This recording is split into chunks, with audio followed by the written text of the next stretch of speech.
Honorary Judge Richard Promise is presiding. Court comes to order. Thank you all. Please be seated. Okay. Good morning, everybody. Is there any pretrial matters that housekeeping while we're getting Mr. Wolfenbarger that we might need to take up? Yes, ma'am. I have a few. Okay. Wants to go first? I'll be happy to let them. Okay. Well, if it's substantive, then we're just going to wait on Mr. Wolfenbarger. If it's just scheduling or housekeeping, we can do that. I guess it is substantive. Okay. It's borderline, but I'll wait for Chris. Well, yeah, better to err on letting Mr. Wolfenbarger hear it.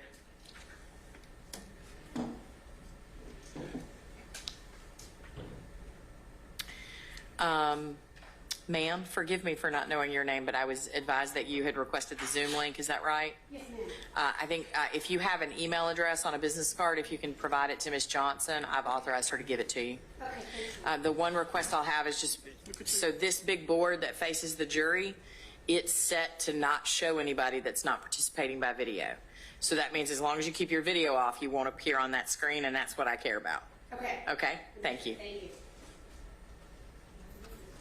You got a haircut, Mr. Wolfenbarger? Okay. We thank you, Your Honor, for your involvement. Okay. Madam Court Reporter, you ready? Okay. This is going to be day 4 of the trial of Christopher Wolfenbarger, case number 24SC004201. I'll note for the record that Mr. Wolfenbarger is present here in the courtroom along with his counsel, and that the state's counsel is also present. Are there any, I believe we have all of our jurors and we're ready to begin. Do we have any preliminary matters we need to take up before we have the jury in? Mr. McDermott? Yes, ma'am. I have a few. Okay.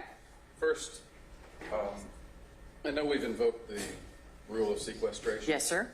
But since Court TV's here and this is live streamed on the internet, would there be any way to instruct or enforce the possibility that witnesses are watching the testimony anyway and then coming in here to testify? My understanding is that would be a violation of the rule of sequestration, that they're not to gather information about the trial by observing it or by talking to witnesses, and that it's the party's obligation to make sure their witnesses know what their obligation is as to the rule of sequestration. Secondly, we have evidence that there is a deal and production discussion of a Netflix documentary of the Patton family from the beginning all the way up to the sweep of the Wolfenbarger trial, and that potentially the video that's being streamed here will be used in that documentary. And I know that there's at least one potential witness who has signed a contract for money to be in that documentary. Sounds like fodder for cross-examination. It is, but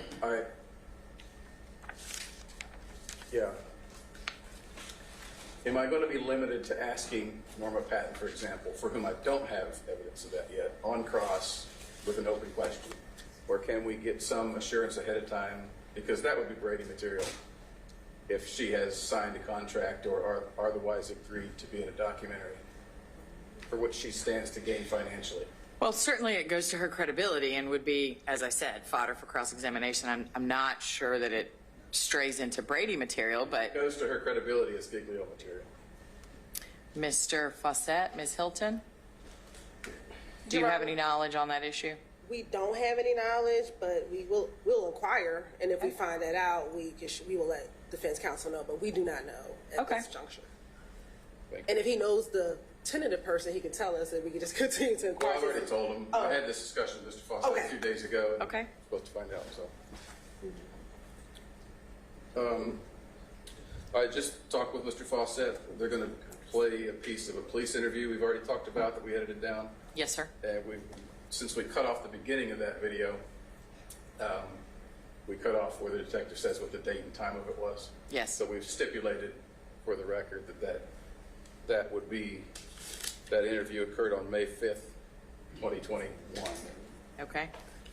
And I don't know what you're anticipating, but I assume that when that is going to be played or demonstrated for the jury, that one or the other of you would simply announce that the parties have agreed that it occurred on X date at X time.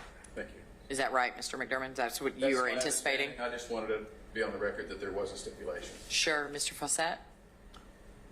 Or Ms. Hilton? Are we in Yes, agreement that there's a Yes, there is a stipulation? stipulation. Yes, And Your Honor. what is the date and time? Of the interview, Yes. May 5th, 2021. Thank you. Anything else? Your Honor, I was going to ask, Mr. Fawcett need to be let into the Zoom room, and if Ms. Johnson could let him into the Zoom room. Okay. Ms. Johnson, can you let Mr. Fawcett into the Zoom? Mr. McDermott, did you have any other matters? There was one related to that interview. I'm wanting to bring in a piece of evidence that is a website article. It's from a national news source, so I believe it would be self-authenticating, and I would inquire with the court, take judicial notice of that. Mr. Fawcett? I think the problem is the information in there is the reporter making it, but there's no indication, as you never would have, where the source is coming from the information he's attempting to get in. So for that reason, I'd be opposed to it. I'm opposed to just printing off random articles from websites and attempting to introduce them into evidence. I don't agree with that. I think that's improper. So why don't you email or provide me with a physical copy of the article that you're talking about? Send it to Ms. German. Yeah, I think at this point I've directly emailed y'all, so as long as you copy everybody, you can just send it directly to me. Because I think I sent y'all the verdict form. And let me take a look at it. Generally speaking, what you're proposing, right, the purpose of it being self-authenticating is if it is what it purports to be, and if it has that indicia of reliability, then really the issue would be I would need to understand a little bit more about the substance that concerns Mr. Fawcett. But that's, I think, a second layer of the analysis that would need to be done as to your effort to introduce it. Yes. And so I think I need to see it to be able to tell you, yes, generally speaking, if it's a national news publication that's a reputable source, am I going to accept it that it is what it purports to be? Sure. But if there's some substance that we need to discuss, then I need to see it. So that's going to be my ruling for now, Mr. McDermott. So tentatively. Yes. Okay.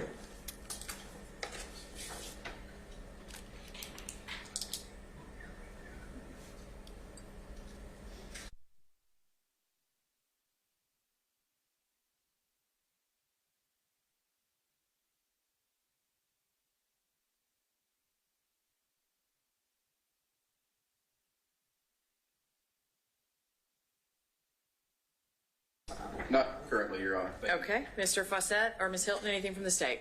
Nothing from the state. Okay. Are we ready for the jury? Yes, Your Honor. Mr. McDermott, are we ready for the jury? I'm ready. Thank you. Okay. Can we have the jury, please?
Good morning, ladies and gentlemen. Good morning. Thank you. I see that you've all gotten here and found your way to where you needed to be, so I appreciate that very much. And we're going to go ahead and get started.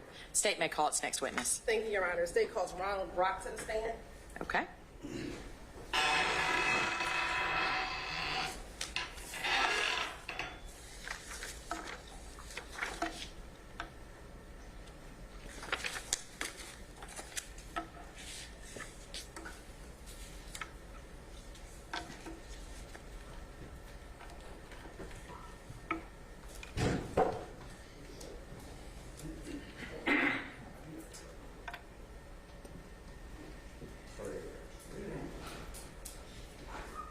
Come on up, sir. And when you get to the witness stand, sir, before you have a seat, if you'll turn and face the deputy and raise your right hand, he'll swear you in. You swear to affirm to the testimony that you're about to give the truth, the whole truth, and nothing but the truth, sir? I do. You might want to see. And just be careful about that ledge with that chair on wheels, sir. And then scoot yourself up to the microphone, and if you will state and spell your name for the record, please. Ronald Brock, RONALD BROCK. And good morning, Mr. Brock. How are you? I'm fine. And do you live in Georgia? Ma'am? Do you live in Georgia? Yes, ma'am. And are you married? Yes, ma'am. What is your wife's name? Cynthia, And how long have you been married? 46 years. And are you currently working? No, ma'am. Are you retired? Yes, ma'am. And when did you retire? When I hit 65. You retired at 65? I did. Oh, okay. When you retired in 1965. Oh, no. I retired at 65. Like Oh, you years retired old. at the age of 65. Okay. What year was that when you retired? 3 years ago, what would it be, 2022? Okay. And what did you retire from? Action Glass. And what is Action Glass? We do commercial, high-rise building replacements, mirrors, storefronts. And you said we do. Tell me about that. Is that your family's business? Yes, ma'am. And how long has that company been in your family? My dad started it in 1978. And did you at any point in time serve as the owner of the company? I become the owner, well, it was me and my younger brother took it over in 97. And did your wife Cynthia ever work with you at Action Glass?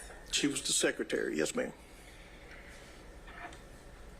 And what were some of your job duties and responsibilities as the owner of Action Glass? Well, I did the estimating. If they needed an extra hand on the job, I did it. I'd go out and look at the jobs, run a lot of glass through the grinder. And your wife as secretary, what were some of her job duties and responsibilities? She answered the phone, did all payroll. While you were the owner at Action Glass, about how many employees did you have? On average, 9 to 10. And tell the jury, where's Action Glass located? It's 890 Avon Avenue. It's right off of Sylvan Road. And I'm going to show you what's already been admitted as State's Exhibit number 2.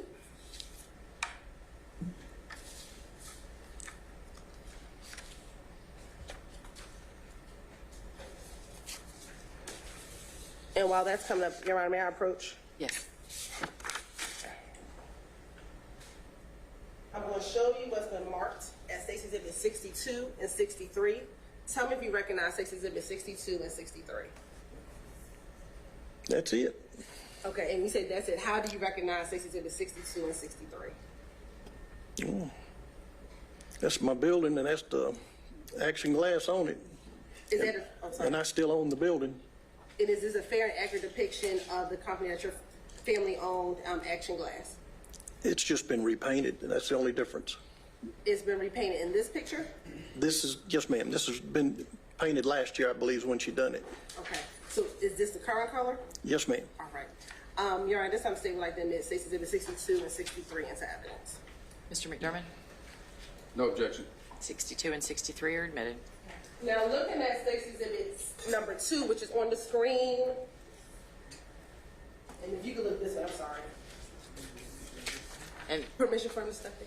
yes, absolutely. I was going to say if the witness needs to step down to. Be careful, Mr. He Brock, can. step down very briefly. Just point to the jurors, where is Action Glass? Which building here? And is that indicated by the words Action Glass on this map? Yes, ma'am. And now function 62. And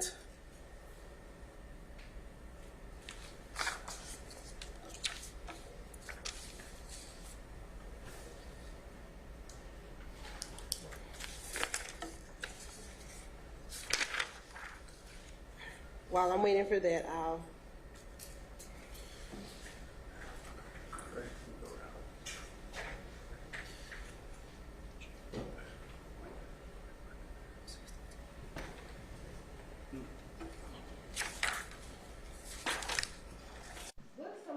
that the employees would do at Action Glass? Well, we fabricate metal. When I say grind glass, we polish the edges on it on mirrors and glass like tabletops, and we fabricate storefront metal at the shop. Now, in order to do some of the work that you just described, what type of tools did you use at the company?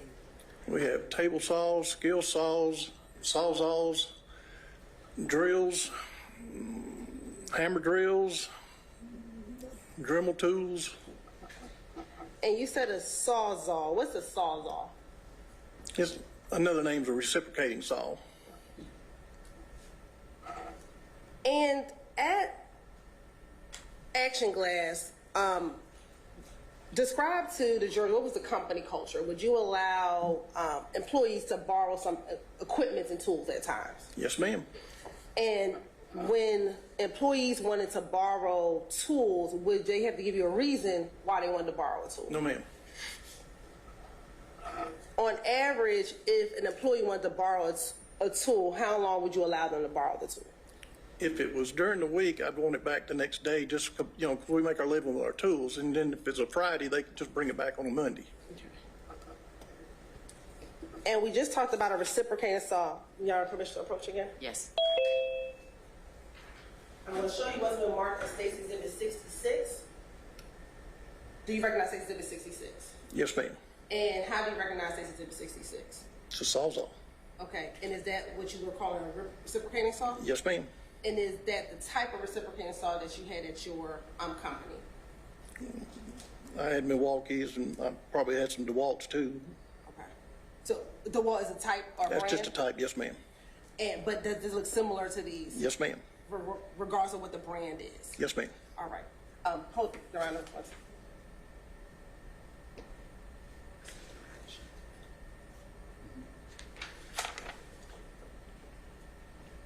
And does this fairly represent the type of saw that would be at Action Glass? Yes, ma'am. You're right. This time the state would like to tender 66 for demonstrative purposes. Mr. McDermott, No objection. Exhibit 66 is admitted. Thank you. Permission to publish. Permission granted.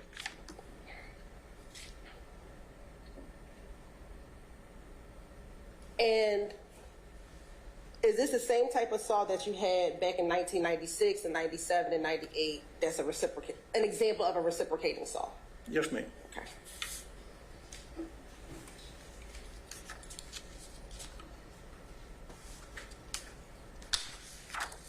Now, during your time as owner at Action Glass, did you ever have an employee by the name of Christopher Wolfenbarger?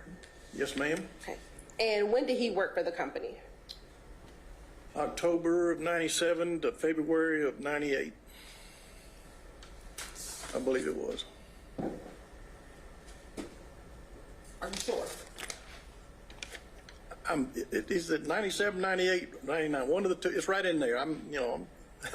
Did you provide, to my knowledge. no problem, did you provide to me this morning a copy of his separation notice? Yes, ma'am. All right. And when looking at a copy of that, help refresh your memory as to when he worked at the facility. I didn't even look at it, so I should have. All right. Your permission to approach. Granted. You don't have to ask every time for the same witness. Okay. I'm going to show you what's marked in State's Exhibit 67. Don't read it to me. I mean, read it to yourself. Okay. Don't say it out loud. Does it help refresh your memory as to when he worked there? Yes, ma'am. When did he work at Action Glass? October 98 to February 99.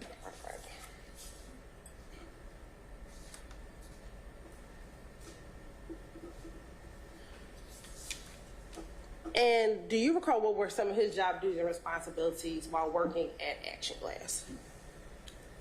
Well, we grind glass, sweep up the shop. That was part of it. We clean our own trucks, fabricate metal, make deliveries, and go pick up stuff that needed, like from C.R. Lawrence or the paint place that we would get our paint from. And would he, as well as other employees, have to use some of these tools in order to do some of the jobs you just described? Yes, ma'am. Now, while working at Action Glass, do you recall Mr. Wolfenbarger asking to borrow any tools? To the best of my knowledge, he did. Okay. What type of tool do you remember him asking to borrow? I'm not sure on the.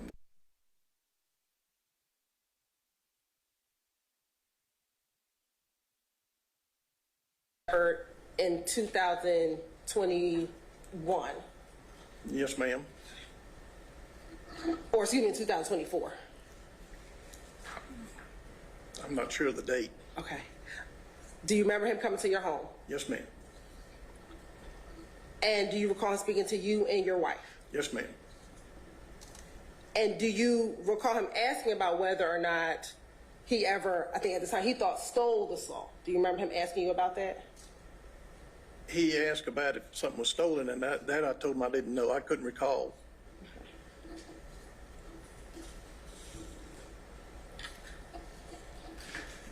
In that meeting with Mr. Shepard, were you and your wife together in that meeting? Yes, ma'am.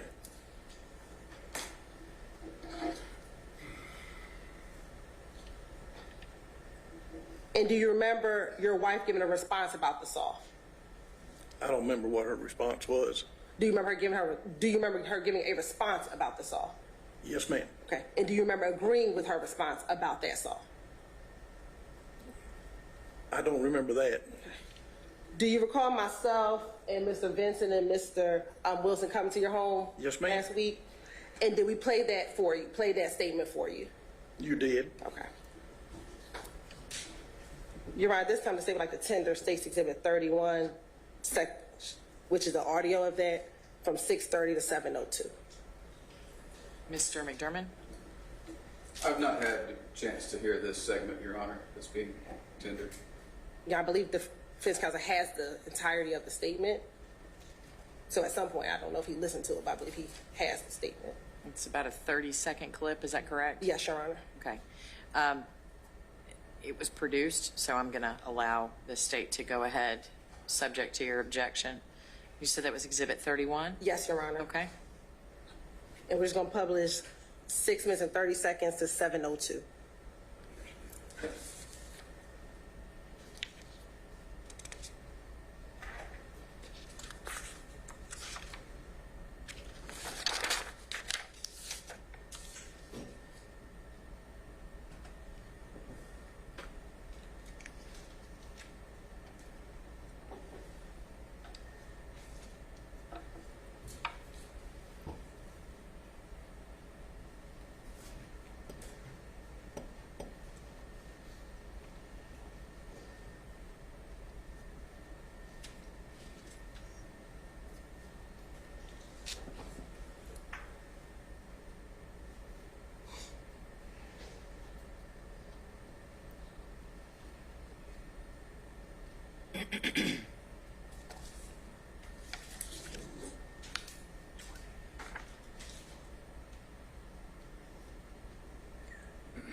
Suspect Chris of any kind of. I'm sorry, I'm very hard to hear you. It's okay. Did you ever suspect Chris of stealing a saw?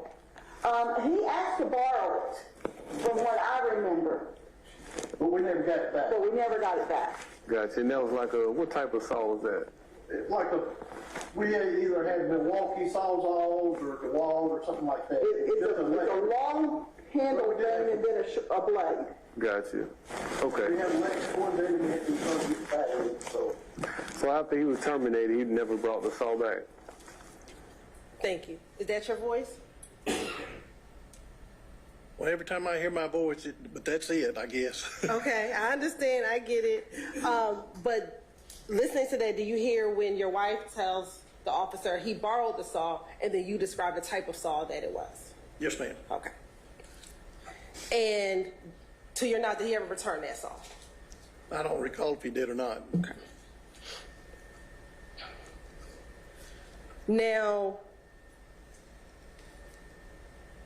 Did Mr. Wolfenbarger ever leave employment at your company?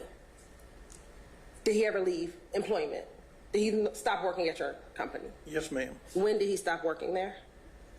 I don't remember the date. I didn't look at it. It's February of '99. And why did he stop working there? I let him go that day. He had wrecked my van and then wasn't where he was supposed to be making a delivery and couldn't give me an answer to what actually happened, and so I just let him go.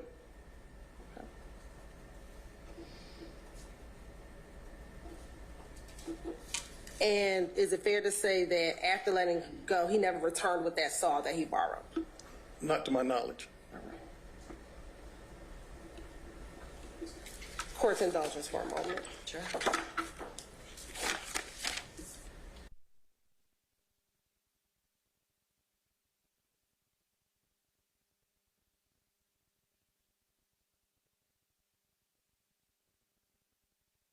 Do you recall him telling you why he needed the saw? No, ma'am. Okay. No further questions. Thank you. Mr. McDermott?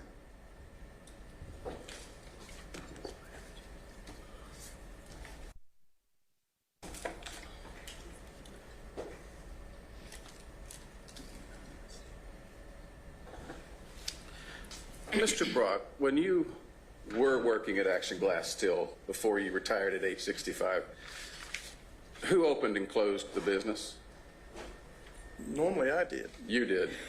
And do you remember telling detectives you were the only one that had a key?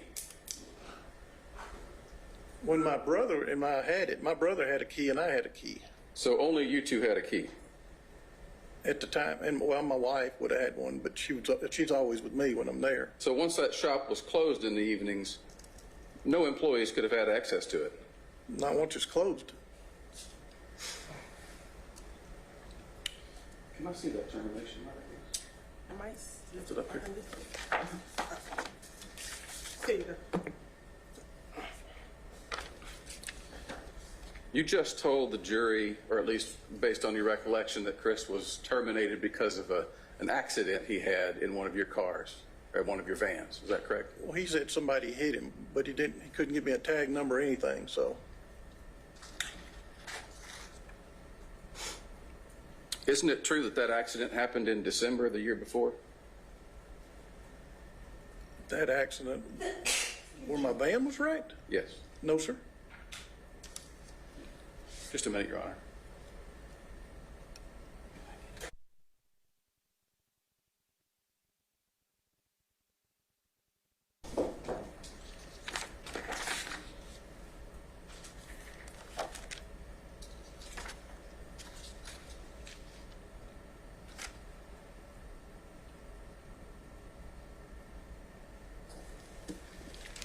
May I approach, Your Honor? Yes.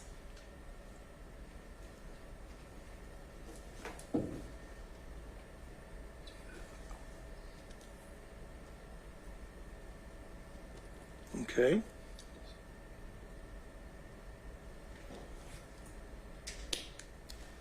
Your Honor, when defense counsel's finished, just so I can know what he's using to refresh his memory or what he's looking at. Mr. McDermott?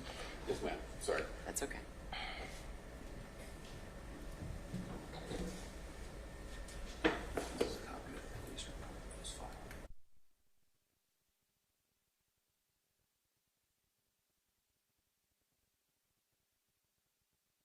I'll show you to refresh your memory.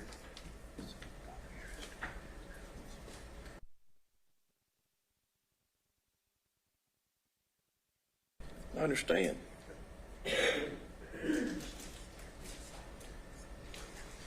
Does that document help refresh your memory that that accident actually occurred in December? It tells me that it was wrecked in December, but it could, to me, the day I let him go, it was wrecked again, but it wasn't where I turned it into a police report. I see. And I'm going to show you the same document they just showed you as far as the separation notice. And do you see this? Mm-hmm. And you see that? I do. Okay. Does that refresh your memory as to the reason you gave for terminating Mr. Wolfenbarger?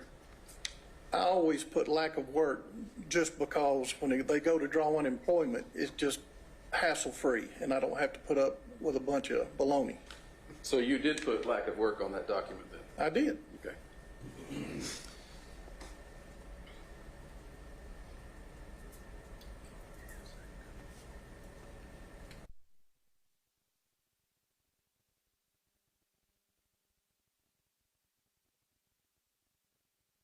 Clip in which Detective Shepard asked you and your wife whether Christopher had stolen a saw from you.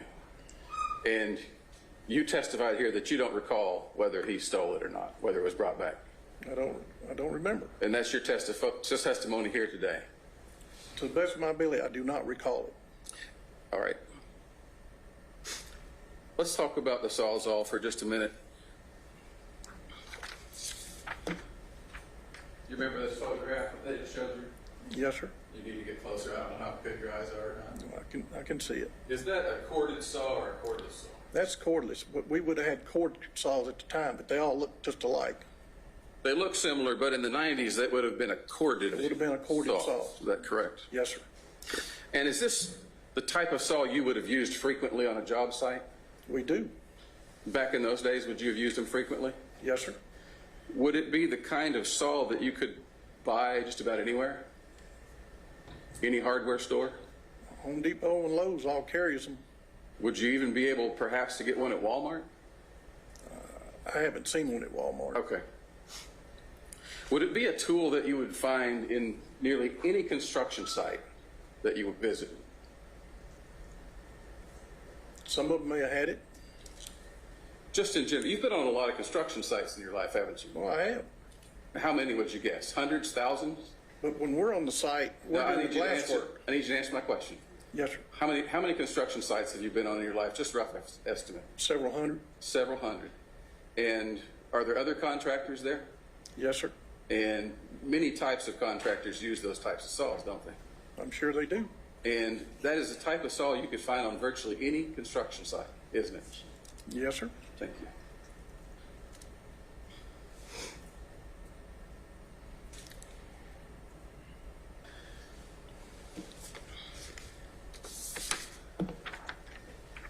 We were just displaying a photograph of the front of your business.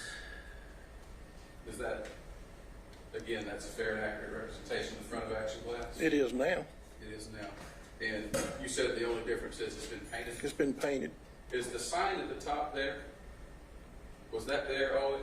We had a sign, yes, sir. Did it say the same things that this one does? It had Action Glass and stuff. That's a newer type sign, but the other one had Action Glass on it. Action Glass, and did it say 890 Avon Avenue? I don't remember that. I think one guy put the wrong number on one of them one time. Okay, but it did have the address on it? Yes, sir. Okay. That's all I have, Your Honor. Thank you. Thank you. Anything else for this witness, Ms. Hilton? Nothing from the state, Your Honor. Thank you, sir. You may step down. You are excused. State may call its next witness. Your Honor, state called Cynthia Brock.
And when you get to the witness stand, if you'll turn and face the deputy and raise your right hand, he'll swear you in, okay?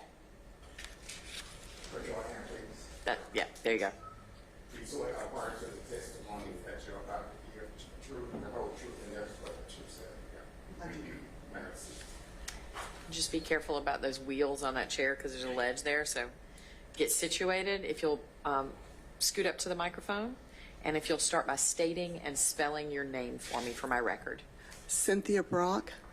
Cynthia, Cynthia, Brock, Brock. And How are you this morning? I'm good. Do you live in Georgia? I do. And are you married? I am. What's your husband's name? Ronald Brock. And are you currently working? No, ma'am. How long have you not been working? 15 years. Are you retired? Yes. From what industry? Excuse me. From what industry? Glass. And did you work at Action Glass Company? I did. What did you do for Action Glass Company? I was office manager, secretary, whatever. You said whatever. It's like whatever they asked you to do, you did. Whatever I did. As your role as office manager and secretary, at least in that defined role, what were some of your job duties and responsibilities? Basically, accounts payables, receivables, and payroll. And at Action Glass, was your husband the owner? Yes. Would you allow employees to borrow items? All the time. And would that be some of the tools that were utilized at the company? Yes, ma'am. During your time working as the office manager, do you recall an employee by the name of Christopher Wolfenbarger? Yes. And let me ask you, would you recognize him today if you saw him? Is that a no? No, ma'am. Do you remember when he worked for the company? It's been a long time, probably over 20 years. When he worked for the company, do you remember how long he worked for the company? It was a short time, maybe 4 or 5 months.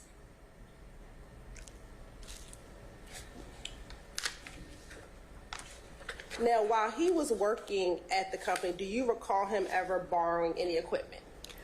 I was told that he was going to be borrowing a piece of equipment. Dr. Hearsay. Okay. Sustained. Do you recall having an interview with a detective back in 2024? I do. Okay. And do you remember that detective coming to your home in 2024? I do. Okay.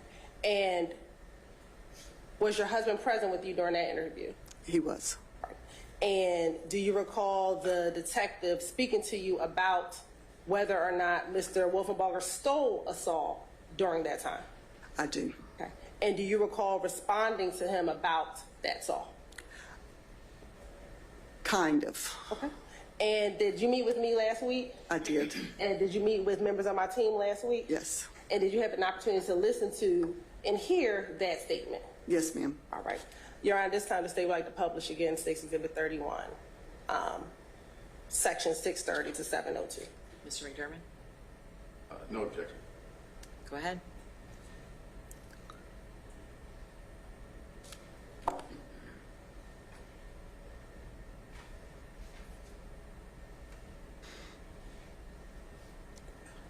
Paul, you have to share your screen, share your sound.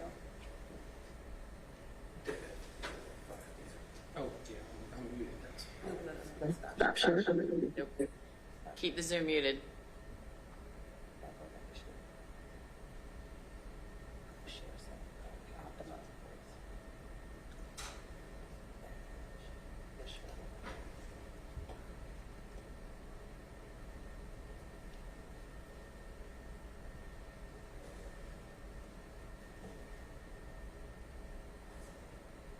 So, He asked to borrow it, from what I remember, but we never got it back. but we never got it back.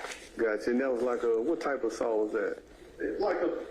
We either had Milwaukee sawzalls or DeWalt or something like that. It's a long handle thing and then a blade. Gotcha. Okay. We have electric coordinated and it's battery, so.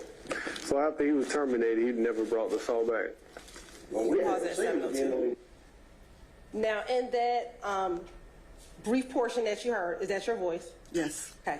And in that brief portion, did you say someone told you, or did you just tell them that you remember him taking the saw or borrowing the saw? I guess I said that he took the saw. Or he borrowed Yeah, the saw? he borrowed it. Okay. Now, do you ever recall him telling you why he needed to borrow the saw? No. Do you recall in that same interview talking to Detective Shepard about why he told you he needed to borrow the saw? I don't remember that.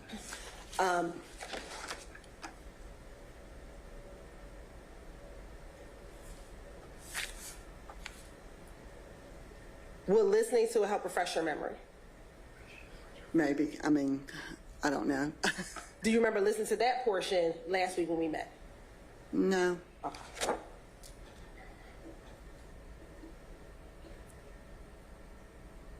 If that is on that statement, would that be an accurate memory that you have if you told Detective Shepard why he borrowed the saw? I guess. I mean, I don't remember much about that time. Okay.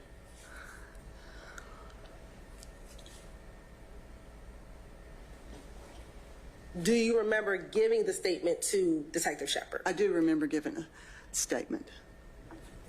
But you don't recollect what you told Detective Shepard? No, ma'am.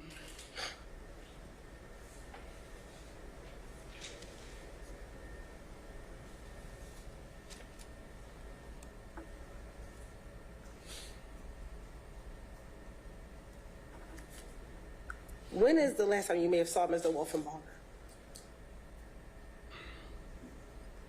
Maybe the day that he was let go.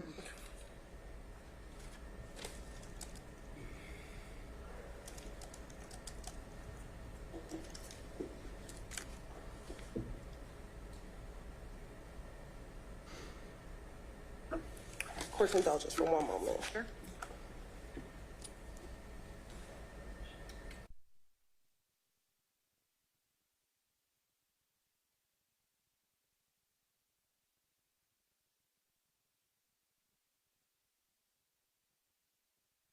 Further questions, Your Honor? Thank you. Mr. McDermott?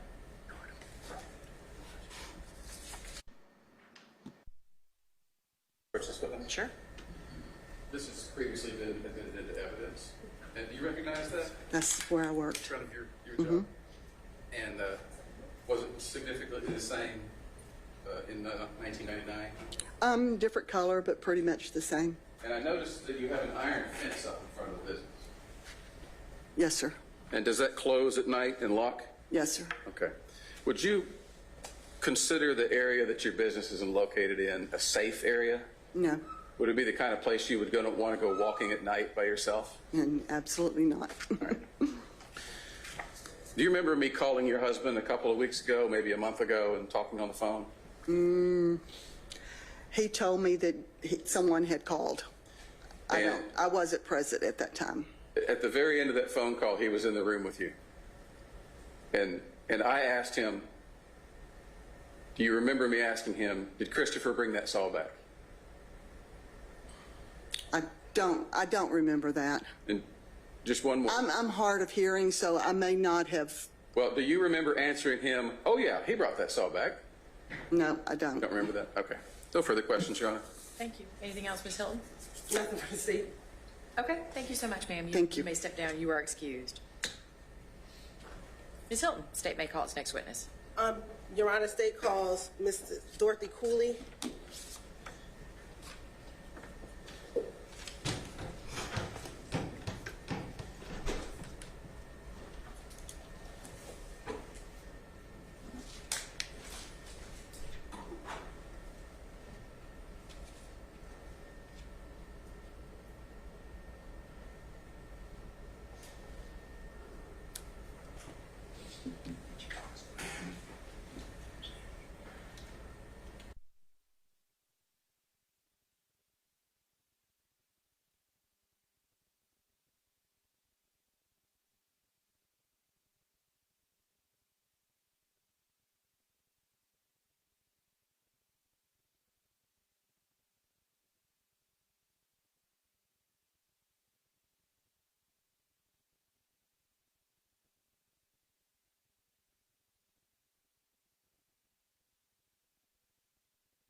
as you come up to the witness stand, when you get here, if you will, before you have a seat, turn around and face the deputy and raise your right hand.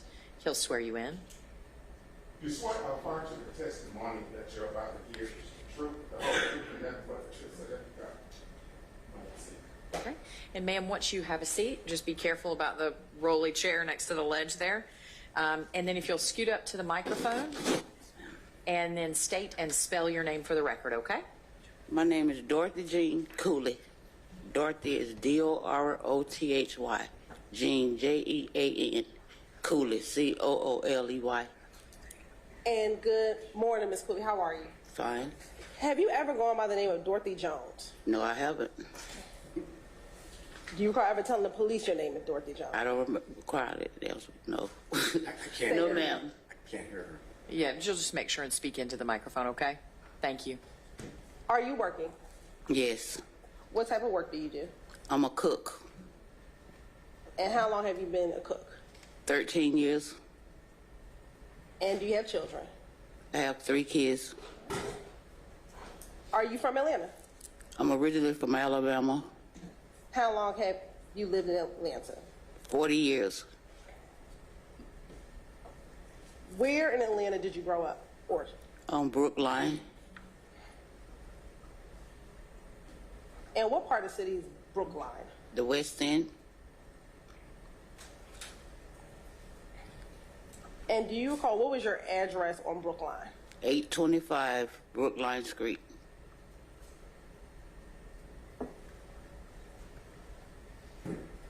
How long did you live at 825 Brookline? Ooh, at least about 25 years. Who did you live on Brookline with? My mom and my stepfather.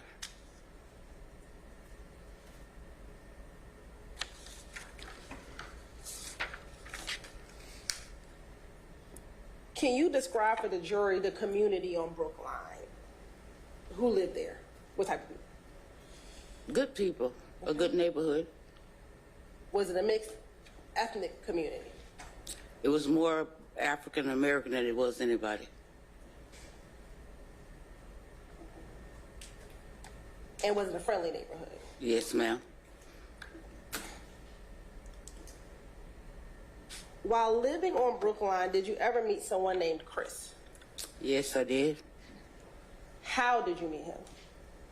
We were just hanging out, playing and stuff, you know, like little kids do. Kids. Were you older or younger than Chris? I was older.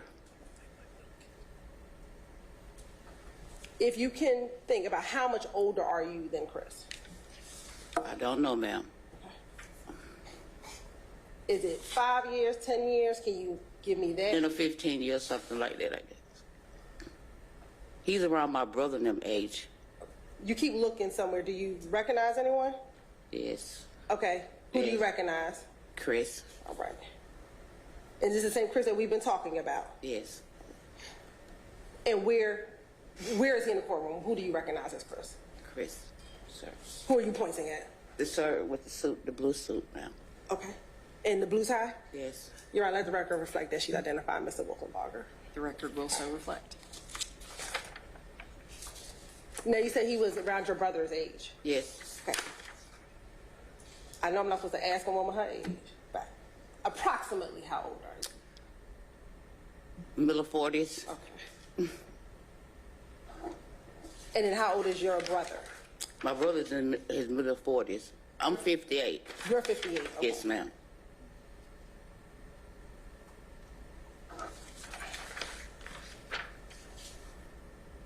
Now, you said that you kind of would hang out with him. Is that on Brookline? Yes, we just hung out in the streets playing ball.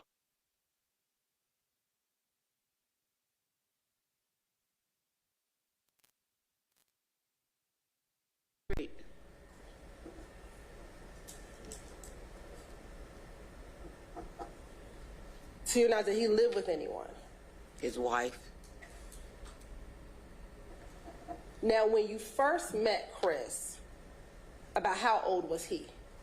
I can't correct. I don't know what kind of age, but he was like, ooh, it was in the 90s when I first met Chris. When you first met Chris, did he have a wife? I don't know if he was married or not when I first met him.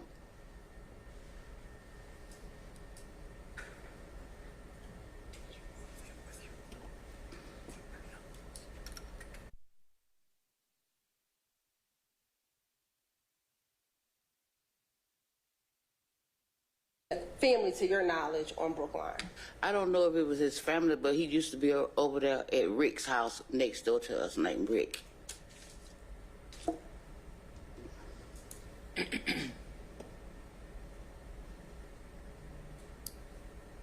Now, was he living at Rick's house or would he visit Rick's house? He just be at Rick's house.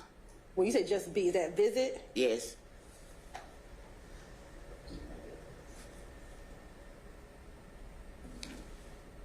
And when you said that he had lived across the street, is that different from Rick's house or is that the same house? That's different from Rick's house.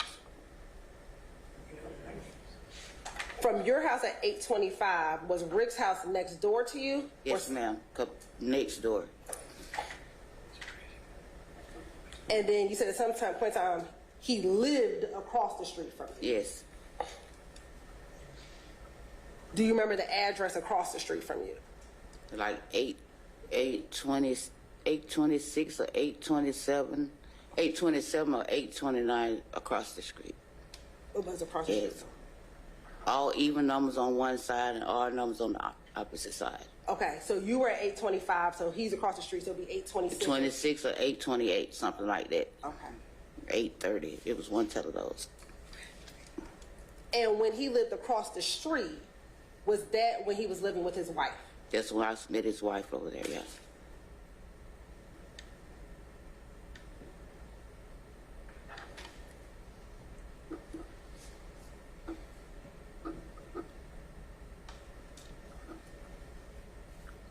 When he was living with his wife, would Chris still spend time hanging out with you? We would just hang out in the street. Yes, ma'am, we would. Would his wife hang out with you all? No.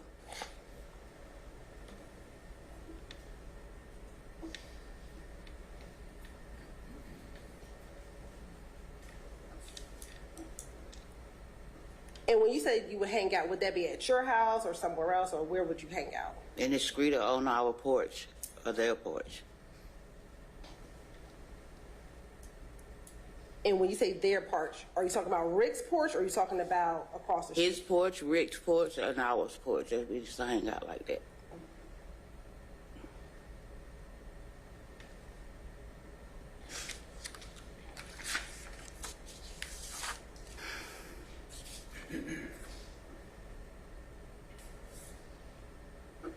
Now, you said that you saw his wife. Did Chris ever introduce you to his wife? No.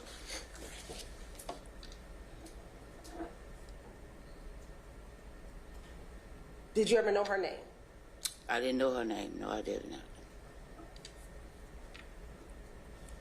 How did you know it was Chris's wife? He told her that was his wife.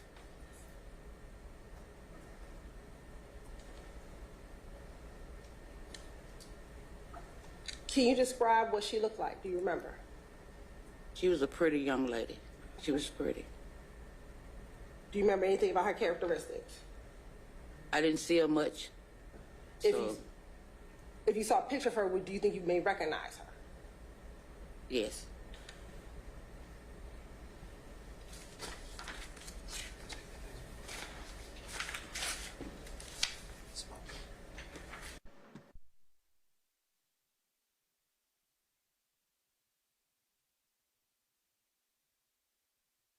You recognize system number one?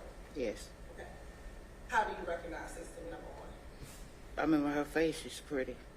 Is that the wife that you're referencing? Yes.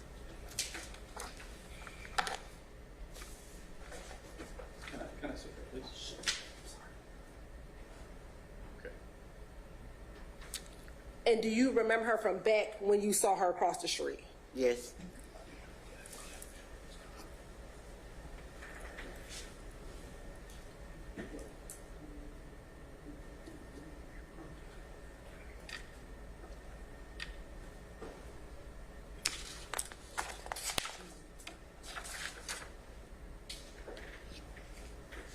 At any time, did you ever see her with any children?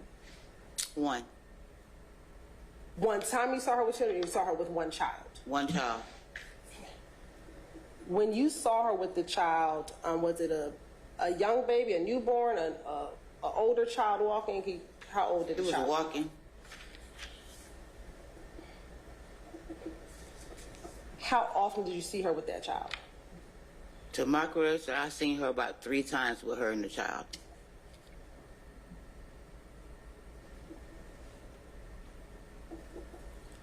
Did Chris ever introduce you or show you the child? No, he didn't introduce us. I apologize, ma'am. If you'll just make sure and speak into that microphone. Okay, I'm sorry. That's okay. Can you say your answer again? No, he didn't introduce us. Thank you.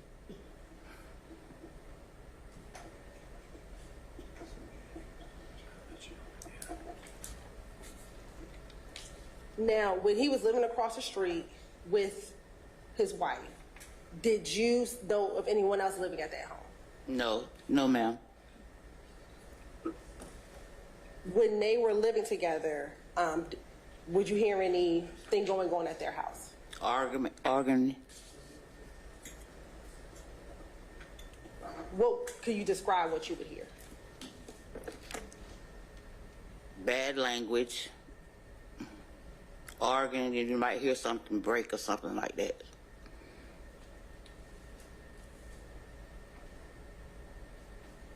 Did you ever see anything like physical happening? No, ma'am. How often would you hear these arguments or things breaking? I heard it like 3 or 4 times. 3 or 4 times total, 3 or 4 times a week, a day? When you say 3 or 4 times? I can't pinpoint it.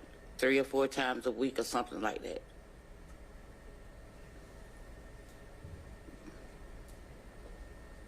Would you hear anything else besides arguments or glass breaking? No. Would you hear any screaming or yelling? Just arguing and telling folks to stop doing whatever they was doing and stuff like that. Was that a male voice or a female voice that It you was both voices. Both voices. Do you recall meeting with me a few days ago? Yes. Okay. And being with my investigators? Yes. Okay. Do you recall telling us that you heard her screaming? Yes. Okay. So did you hear her screaming? Yes. Why didn't you want to say that a few minutes ago? I don't know.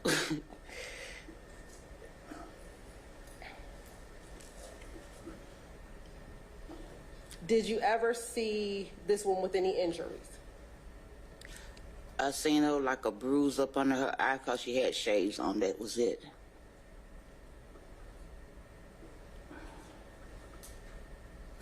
It was at one time you saw her with the bruise? Yes.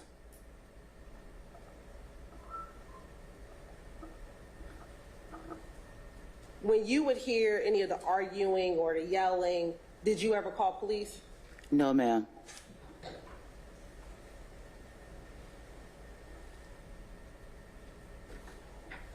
When you saw that injury and she had those glasses on, did you ever speak to her about her injury? No, ma'am. Did you ever speak to Chris about any of the arguing that you heard? No, ma'am.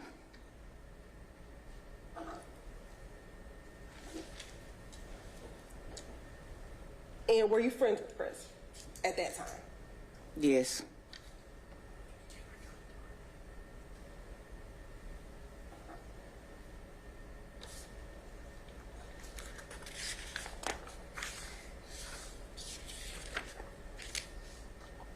Now, did there ever come a time when you no longer saw the woman at the house? Yes.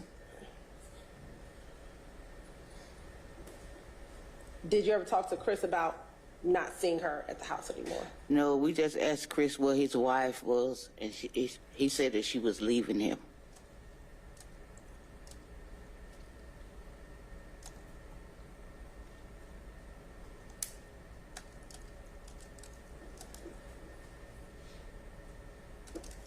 Is there any point in time where you stopped seeing Chris in the neighborhood? Yes, later on, yes. When you say later on, what do you mean? I stopped seeing him like 6 or 7 months after. After what? Oh, in the 90s, so he didn't stay over there long. Okay. So let's talk about it. You said you first met him in the 90s. Yes. Is this early 90s when you first... When I first met him, it was like 97, 98 or something like that. When you first met Chris? Yes. Okay. So when do you think is the last time you met Chris? About 99, something like that. When the last time I saw him, something like that. 99 was the last time you saw him? Yes. Now, but you said when... I moved away from after 99. I did. Okay. And we'll come back to that in a moment. Do you remember, again, when we met, talking about meeting Chris in the late 80s? 90s. Is that fair to say that that's when you first met I was just guessing the years, but yeah, I met him in the 90s. That like 89 through 95 or something like that when I first met him. Okay. 89, 95 when you first meet him. Yes. When you first start seeing the wife, when is that roughly? Like 90, 97, 98, something like that. Okay. And then you said you left the neighborhood in 95. I left the neighborhood and I moved to, what is it? Sylvan Road. Okay. Sylvan Road. Now, you left in 99. When you said you stopped seeing Chris in the neighborhood, is that before you left in 99? Yes.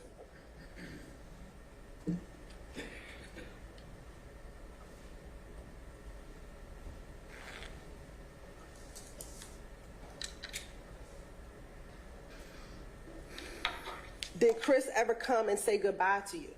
No. Did he ever tell you he was leaving the neighborhood? No.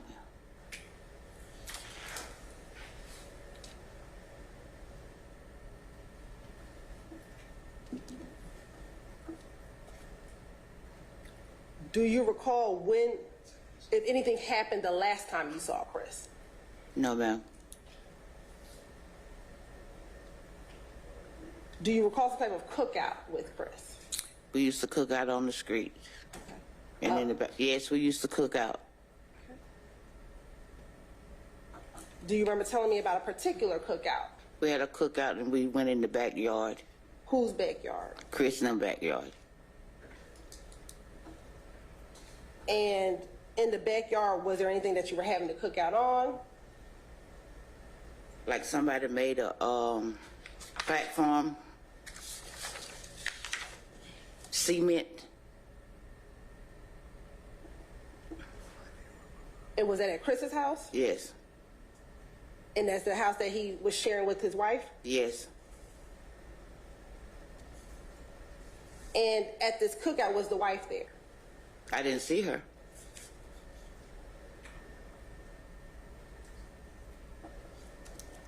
And to your knowledge, had Chris built this platform in the back? Yes.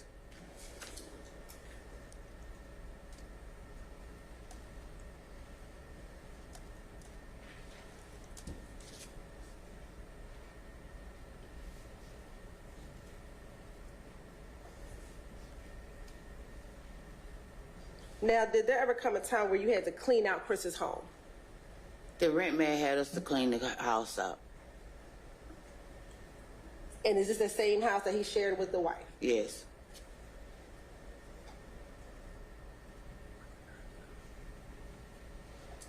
What type of things were you cleaning out of the house? Clothes, furniture, and clothes.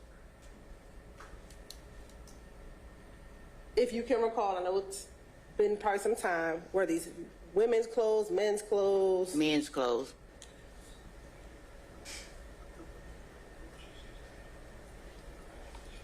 And as far as time frame, is this cleaning of the house before you left off of Brookline in 99? I used to work for the man cleaning houses. Okay. It was Mr. Holyfield used to own the houses, and Like when people move out and stuff, what he had was to clean his house. So, I don't. Do you remember if it was did you clean this house when you started living on Sylvan Road, or were you still living on Brookline? I was living on Sylvan Road then when I cleaned the house.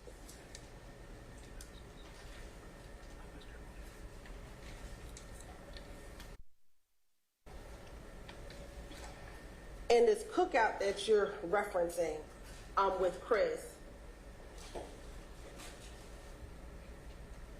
is this before or after you would see the woman that we've been talking about, the wife with the baby? Was it before or after? Yes. It was after I had seen his wife.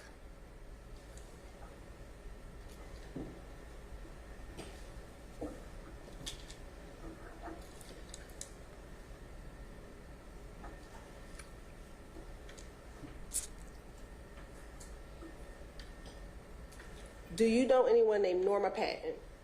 No, ma'am. Do you know anyone named Tina Patton? No, ma'am. What about Carl Patton? No, ma'am.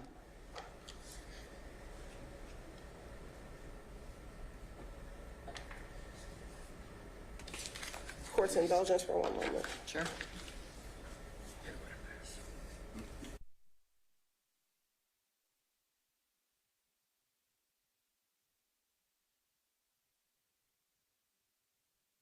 Thank you. Mr. Seaman? Thank you, Your Honor.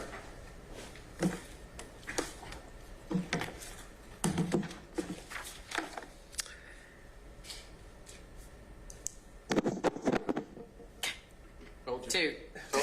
At what point is there a penalty? I'm going to put like an electric shock on it for lawyers, so. Get a stun belt for me. Tell me your name again. Dorothy Jean Cooley. Cooley. Cooley. Cooley? Yes, sir. Okay. And did you ever go by the name Dorothy Roundtree? I was married to the Roundtree. You were married to a Roundtree.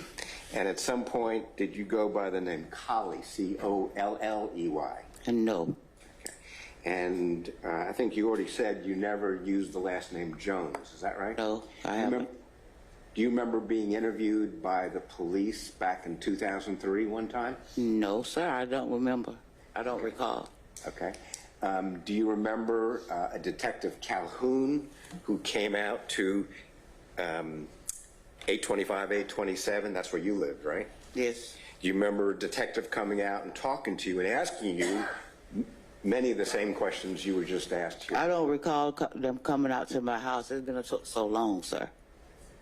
Okay. I don't remember a police questioning me. Okay. Well, not on that occasion. Yes. You know, other times there were police Yes. questioning you, Yeah. right? Yes. We'll talk about that. So the events that you're talking about were essentially, well, go back 35 years ago, correct? Something like that, 25, 30 years, yeah. Yeah.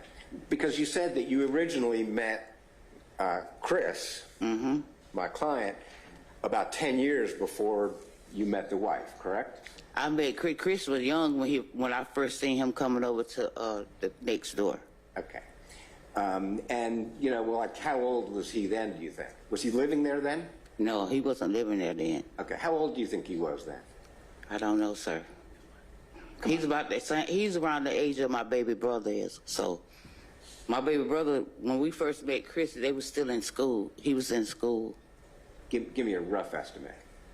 Just 17, 18 or something like that. I don't know. Okay, so that was what he was 10 years before when you saw him over on Brookline. What do you mean, sir? I can just ask questions, and you've got to help me by answering. I don't know how old he was, sir. Okay. But if he's the same age as your brother... I say he's around my brother's age. Okay. Well, I mean, where was he living when you first met him? I don't know where he was living when I first met him. Okay. When I first met him, I used to just see him over there next door to the man's house. I don't know if he was living up here or not, but that's why I met him on Brookline. Okay. How often would you see him during this period? I just wrote down 1989 through 95. How many times did I see him? Yeah. I can't count, sir. Well, every day? Every other day. Every other day? Yes. Okay. Beginning in 1989, say. 89 or 90, something like that when I first met him. Okay. And then you say at some point he actually moved in to one of the He houses. moved in across the street from us. Right. Because you said you're in the odd number houses and he moved into a house in an even number. I was staying in 825. So he was staying across, so he was in even numbers on the other side. Right. And that's a duplex also, correct? All of them was duplexes, sir. Right. So when you're in your house and you're hearing arguing across the street, it's from one of it's from the duplex, correct? Yes. Okay. And in the duplex was a man named Troy Keys. You remember that? The white man stayed across the street from us. Uh-huh. Yes, I remember Mr. Troy. And he lived with Mary Williamson. I don't know who he lived with. Well, there was a woman named Mary who lived there for many years, right? When I met Mr. Troy was there by himself. Okay. It was a lady staying with him. I didn't never see her. Okay. But they were living in the duplex across the street, which was connected to the house, as a duplex connected, had a common wall. Yes. With the house that Chris was living in. Objection, Your Honor, because he put in. It's the same house that Mr. Ma'am, Troy. I apologize for interrupting, but there's an objection I have to deal with before you answer, okay? Thank you. Mischaracterization of the evidence, because he said they, and her response wasn't a they. It was a she doesn't know a they. Okay. So if she understands the question, she can answer it. I'm going to overrule it. Go ahead, Mr. Samuel. Okay. So there's a duplex across the street from you. Yes, sir. Just like your house was a duplex. Yes, sir. There were people living on the other side of you also, correct? Yes, sir. Okay. And at night, sometimes you'd be in your house and you'd hear arguing from the house across the street, correct? Be on the front porch. You'd be on the front porch Yes. and hear arguing across the street. Mm-hmm. And it's coming from inside of a duplex. Yes. Okay. And in the other duplex was Troy and sometimes this woman Mary, correct? Yes. And sometimes in the other half, the duplex was where Chris and Melissa lived, correct? Yes. Okay. And you didn't know Melissa very well, right? I didn't know her at all. I just met her, just looking at, Okay. passing by or whatever. Okay. So you never had a long conversation with her about anything? No, sir. You never met two kids, you just saw one kid? I just seen one kid, sir. Okay. For how many years did you see them there together? I seen the lady and the kid 3 times, at least 3 or 4 times, sir. Okay. How about the lady, you're talking about Melissa, right? Yes, sir. Without the kid, how often did you see her? I didn't never see her without the kid. Okay. So over the course of the entire time that you saw Melissa, there were 3 times, excuse me, can I start over? Over the course of the time that you were living there, you saw Melissa a grand total of 3 times. 3 to 4 times, sir. Okay. Over how long a period of time is that?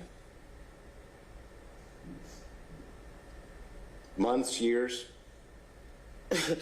It was like 3 times. If I seen her, when I see her, she was getting in the car to go to the grocery store, wherever they was going.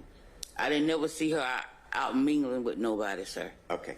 And never had a conversation with her? No, sir. High and by, that's it. High and by. Okay. Yes.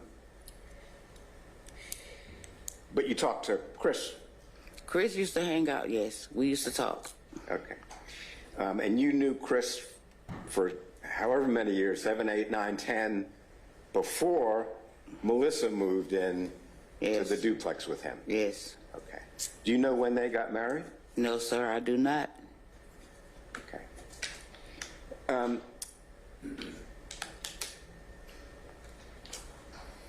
Do you know a man named Don Perone? I know a man named Don, but I don't know his last name, sir. Where did he live? Brookline. Okay.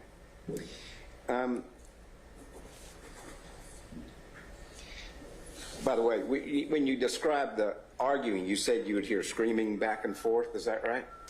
I would hear them telling people to stop doing whatever they was doing, sir. Okay. If they was arguing and fighting or whatever, I would hear them say, stop doing whatever he was doing. To her, just stop doing it. Okay. He would tell her to stop doing something. She would tell him to stop doing something. Okay. And did you hear him screaming at her also? Arguing. They was arguing back and forth like. Okay. And this went on for how many years? I don't know how many years it went on, sir. That you heard? That I heard? Yes. It wasn't no years. I heard it like 3 or 4 times out of let's say 3 or 4 times out of a week or something like that. 3 or 4 times per week you would hear arguing? Sometimes, yeah. Okay. All right. During this period of time, you were convicted of some crimes, weren't you? Yes, I was, sir. Okay. In fact, you've been arrested about 11 times, right? Yes, I have, sir. You've been arrested for aggravated assault? Yes, I have, sir. Been convicted of aggravated assault? Yes, I have been, sir. Okay. You were arrested for theft? I don't know about no theft, sir. Theft by receiving? Theft by receiving, yes, I was. Mm-hmm. You were arrested for burglary? Not as I recall. Okay. You were convicted of prostitution? No, I was not, sir. You were arrested for prostitution? I was arrested for prostitution. And soliciting sodomy, right? That's what they say, sir. And those are all proper, but You were... I think that's a withdrawn objection. Well, I'm going to object any further of the arrest questions as improper. Okay. You were, during the same period of time, 1998, you were arrested and went to jail for battery, family violence, correct? Objection, improper questioning. Your It's Honor. not impeachment. I'm trying to show she's not even there because she's getting arrested. I'm gonna give you a little bit of leeway, Mr. Samuel. You were arrested for battery, family violence in December of 1998, right? But who I was arrested for family violence. Yeah, you want to see? Yes, I do.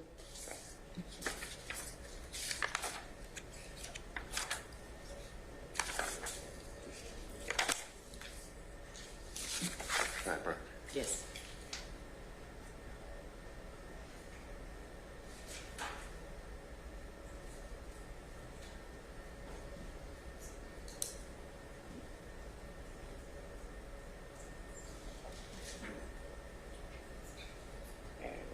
Battery. Remember that? No, sir, I don't, but I remember getting arrested. I don't know. I didn't get arrested about no family. You got arrested for battery. I got arrested for battery. It wasn't against none of my family. Okay. The charge is family violence battery. I just showed it to you, You right? just showed it to me, sir. Okay. And then You did. Yes. after that, hindering apprehension of a criminal you were arrested for? Objection, Your Honor. What year does it still be improper? 2009. Can y'all come here for just a minute?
You say you never used the name Dorothy Jones? No, sir, I haven't. Okay. most of the events we've been talking about here are for events that occurred, and again, I know we don't know a particular starting date, but late 80s, 89 or 90, up through 99, right? Yes, sir. Can you speak up a little bit? Yes, sir. Okay, thank you. And is it fair to say, maybe this is, just kind of rhetorical, that My objection is rhetorical because... Take out the rhetorical. I want an answer. He hasn't phrased it yet, so I can't tell him to rephrase, but go ahead. Yeah, forget the rhetorical. If you were approached by the police in 2003, would you have been honest with them? Would I have been honest with them? Yeah. Would you be honest if a policeman wanted to interview you in 2003? Yes. Okay. Would you have told them the truth about your name? Yes, I would have. Okay. And if in 2003 you were interviewed by a detective were you living on Brookline in 2003? No. I had moved from Brookline. My mom and them still stayed on Brookline. I go visit my mom and I'm on Brookline. Well, maybe I should ask you another question. Do you know anybody by the name Dorothy Jones? No, I do not. That's not your mother's name? My mama's name is Stella Shanks. Okay, I just want to make sure. So if you were interviewed by the police in 2003, you would have been honest with them? Yes, I would have. You would have been honest about your name? Yes. And you would have been honest about not ever having talked or seen, let me take that back, not ever having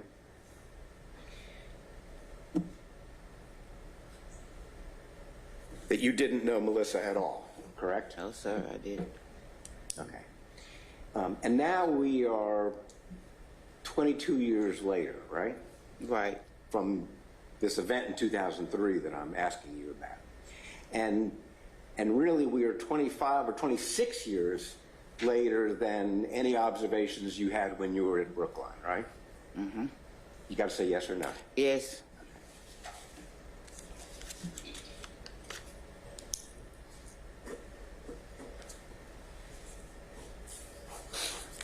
When was the last time you saw the people who lived in the other half of the duplex where Chris and Melissa lived? It was a long time after I left from over there I seen here. I'm talking about Trey Keys and the woman Mary who you saw occasionally. Objection, Your Honor. Improper characterization of her testimony. Well, she never said she saw Mary. Well, I'll just remind you that the lawyer's questions aren't evidence, and he can ask the question, and if she understands it, she can answer. So I'm going to overrule your objection. Go ahead, Mr. Samuel. I'll just withdraw that and be more careful. Did you, in fact, meet the other person who lived there with Troy, or do you know, named Mary Williamson? I didn't know her name, but I used to see a lady over there, but I didn't know they stayed together, sir. Okay. How often did you see her over there? I don't know. Did they come out to barbecues also? They used to, I don't know if it was he couldn't hear you or nothing. The man that stayed over there, I think he was couldn't hear. He couldn't hear or nothing. But all I used to do is just pass by him and speak to him and stuff. Okay, but I'm asking about the woman who was occasionally there with you. I don't know nothing about her, sir. I don't know. But you saw her there? I saw her 1 or 2 times there. That's all right.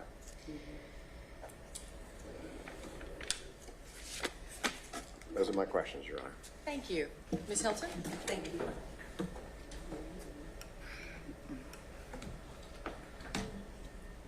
Now I want to ask you about this Troy and this woman that Mr. Samuel talked about. When you would see Chris and his wife, did you ever see that woman at Troy's house? No. So when you're talking about the arguing and the screaming, is that coming from Chris and the wife, as far as what you could tell from where you were sitting at on the board? board? As far as I could tell.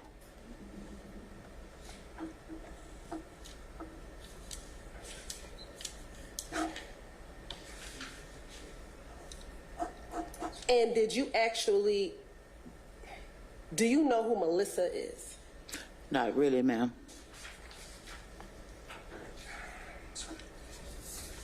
Chris's wife, not met, when you saw Chris's wife, did you know her name? No, ma'am.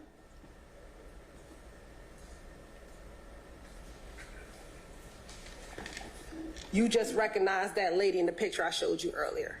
Yes. And you recognize her to be Chris's wife? Yes. I have no further questions. Thank you. Anything else, Mr. Samuel? No, thank you. Okay, thank you, ma'am. You may step down. You are excused. So, ladies and gentlemen, my intention was to take a break around 11:30, somewhere between 11:30 and 11:45. Is everybody okay? Everybody comfortable? Okay. State may call its next witness. Yes, Your Honor. The state calls Marlon Sutton.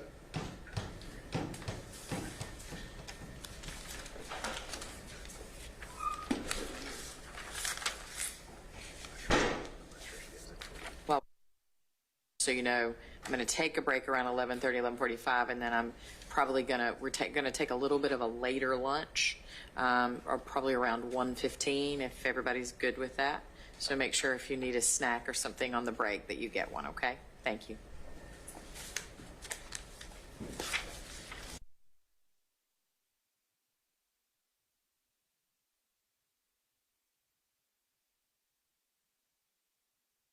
If you'll come on up to the witness stand, when you reach the witness stand, before you sit down, if you'll turn and face the deputy and raise your right hand, he'll swear you in.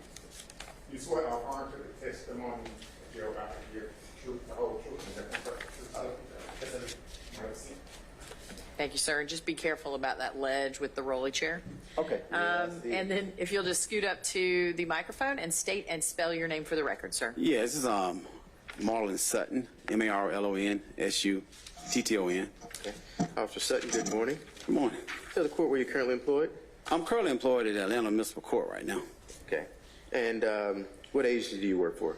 City of Atlanta. How long have you worked with the City of Atlanta Police Department? Ooh, a little over 30 years. Okay.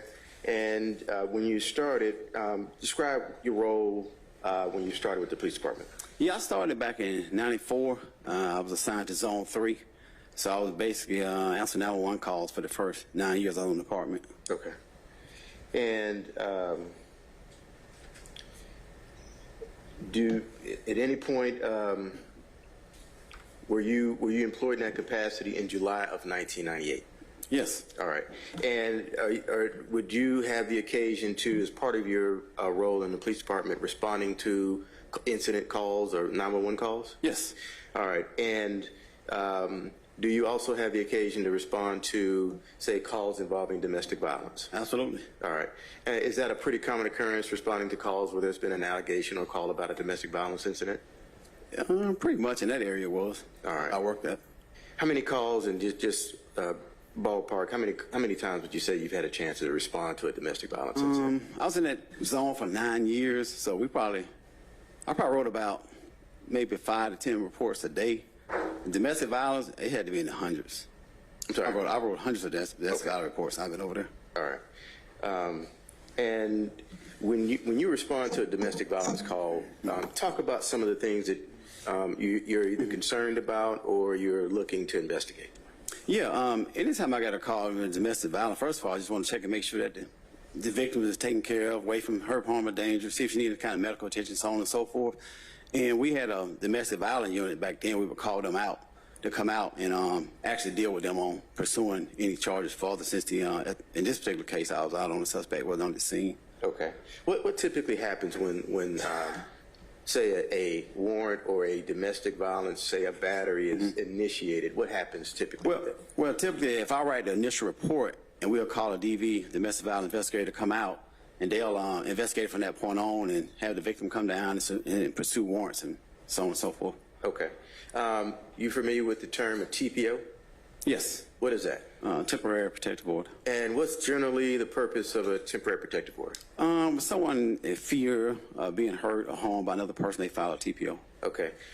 Is that something that you will either educate or inform persons that you believe may have been victims of the Right. There's time I can inform or I can get the domestic violence unit, because that's what they pretty much do every day. Okay. So. And when you, what's the process? How does one go about getting a protective order? Yeah, well, what I would do is that I would just always, if I can't get the DV on the line or can't get them to come out, I would advise them to come down to the courthouse and file one. Okay, so Fulton County Courthouse. you would actually advise the Right. individual to, if they, Right, if if they I- felt concerned, right. they would go to the courthouse? Yes, but generally, if we got the domestic violence unit, then we'll call them out to the scene to assist them further. Okay. Forgive me for interrupting, sir. If you would, you're a really fast Oh, I'm talker. sorry. Yeah, I'm That's from- okay.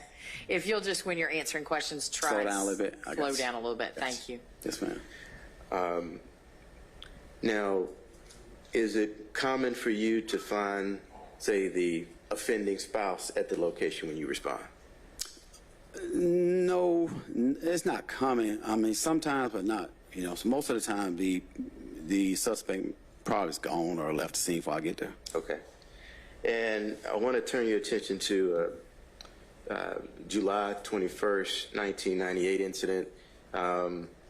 Your testimony is that you were employed in that same capacity at the Atlanta Police Department on that date. Yes.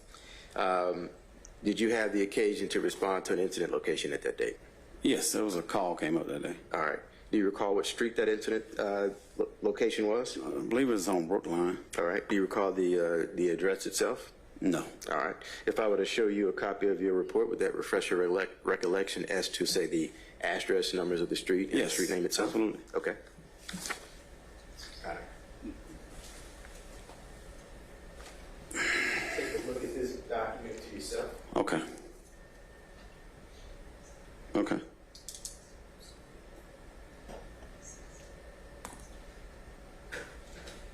All right. To having reviewed that document, is your recollection refreshed as to the street number? Yes, 772 Brookline. All right. Well, let me show you this document again. Okay. Now, let me ask you this. Mm-hmm. So, the 772 Brookline Street, do you know if that's the number of the address of the call that came in, or is that the number of the actual house where the incident was taking place? No, according to what I wrote, is that's not where it occurred at. She had left and went to another location and called, and I met her at that location. All right, all right. So it wasn't, you didn't meet her at the incident location where it occurred. Right. Your testimony is that she left and went to a different. Right. All right. And as far as the address where the incident actually occurred, do you recall that address is? Not off the top of my head, I don't. Would it help to look at a copy of your report? Yes. It's documented. Yes. All right. You could look at this section here, and I'll read it to you.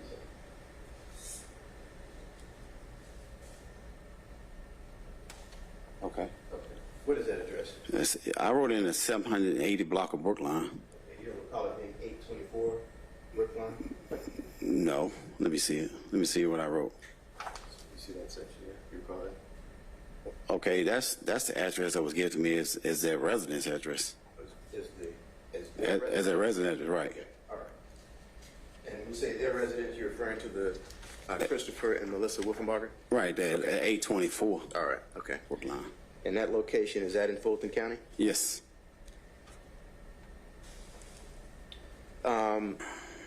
When you arrived at incidents of involving domestic violence, do you look to see if there are any signs of physical trauma or abuse on the individual that's been affected? Yes.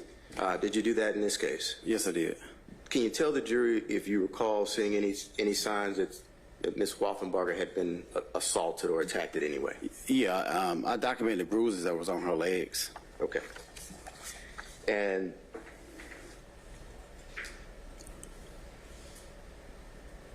okay.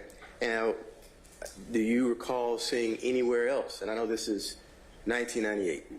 I mean, not off the top of my head, as I wrote something down in the report that I'm not aware of. All right. And during this period, your testimony is that you were taking about 5 to 10 calls a week? I may write like 5, 10 reports a night. A night? Right. Okay. All right. And that's during that 8-9 year period Right. That you were working that zone? Right. Zone 3 was busy back then. All right. And so, to your recollection, this would have been the only time you would respond to that location. Is that also correct? That, to my recollection, it is. All right. I want to turn your attention to, well, let me ask you this. Would it refresh your recollection if you were to review another portion of your Okay. potential injuries you may or may not Okay. observe? I got you. Okay.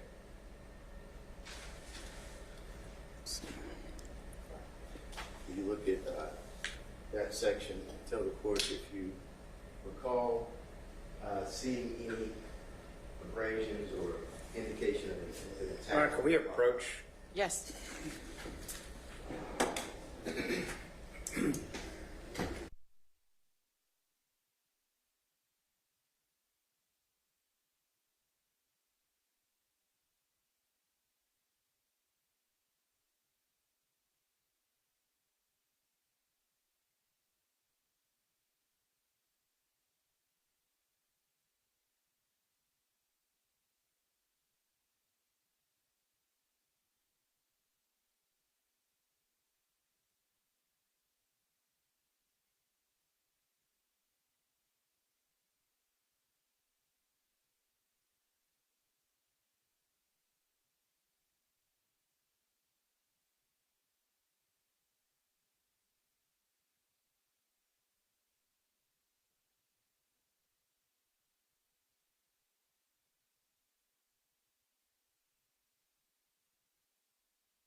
Indicating where you may or may not have observed any injuries on Ms. Wolfenbarger. Yes, I observed injuries on her body. Okay. Do you recall what parts of her body that you observed injuries on? Yeah, yes, sir. And what parts were those? Her legs, I think I documented on there. Okay. Arms and legs, I believe. Yes. Did you also see any injuries on her back? Not that I recall. That's the top of my head. You can look at this report in this section here. Okay. Yes, sir. I see it. So you recall documenting the report observing injuries on her arms and back? Yes, I did. All right. Now, if you're documenting this, are you documenting what you're observing with your own eyes? Yes. And was that a practice that you would do? Would you want to, or would you make it a point to actually observe any injuries that you were going to document in your report yourself? Yes, I mean, you want to document the injury because just to see if some actually did took place. So. Okay. That's all I have, Judge. Thank you. Mr. Samuel?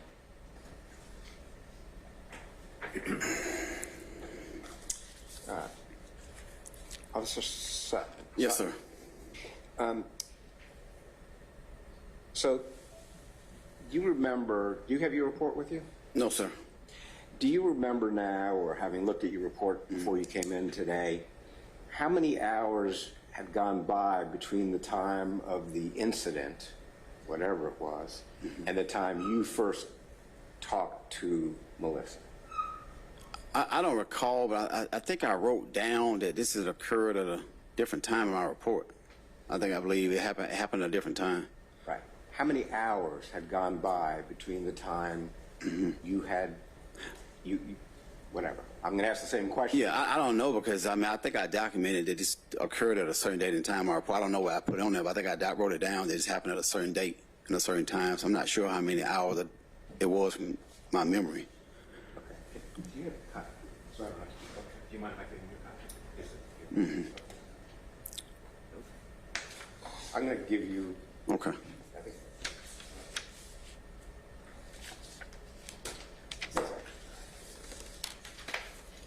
Yes.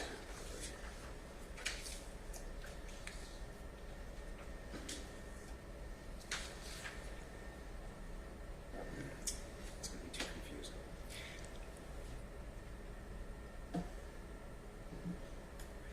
Did you document in your report that any injuries that you observed had occurred earlier at a different location? Yes. Okay. I did document, right. Okay. You met Melissa at her house, right? No. 824. Okay. I can't recall. The reason why I say that because I think I met her in the street from where it didn't occur. Okay. So we have one place where the event occurs. Right. And then we have the residence. Right. Okay. By the way, you never saw Chris Wolfenbarger that night at all. You've never met him. I don't know what he looks like. Okay. We couldn't identify him in the courtroom today. No. Okay. You guess, but I mean, you don't know him. I don't know him, no. And never saw him that night. Never saw him. Right. And what you wrote in your report was that any injuries were minor, correct? They appear to be minor. Okay. I mean, Right. you checked a box on Right. the report that said Yeah, minor. it appeared to be minor. It wasn't anything grave. Right. Did you take her shirt off? No. Okay. And yet you wrote in your report injuries to back. Mm-hmm. So you didn't observe those, right? I don't know. I can't recall. Fair enough. And your recollection is something about her legs and her arm, but you don't ever remember taking her shirt off and No, I examining don't remember taking her shirt off. or examining her like that. Well, I saw injuries on her legs just from what I wrote down, what I saw, what I observed. I didn't take any clothes off. Right. Okay. I'm not accusing you of anything. Was there anybody with Melissa when you were doing this interview? I can't recall. You. Okay. Do you remember another man who was at where she had been? I don't remember that. Don't remember anything about that? I don't remember anything about another man, no. Do you know what was going on at 780 Brookline Street? You wrote that in your report as the incident location, right? If I wrote it down, I don't know what's going on. I don't know if it actually occurred there, and I got to see my report. I'm not sure. Brown Mayor? Yes. Okay. So I did some highlighting, and that's obviously mine, not yours. Okay. The incident location was a location at 780 Brookline. Okay, yes, uh-huh. And Chris Wolfenbarger wasn't there, right? No, You never saw him. never saw him. And where did you actually interview Ms. Wolfenbarger? One second. Let me see. Hold on a second. I'm not asking you what was said, just the location. Well, I got to look and see because I know I met her on Brookline, but I don't know the exact location. Yeah. But it wasn't her residence. It wasn't a residence, no. And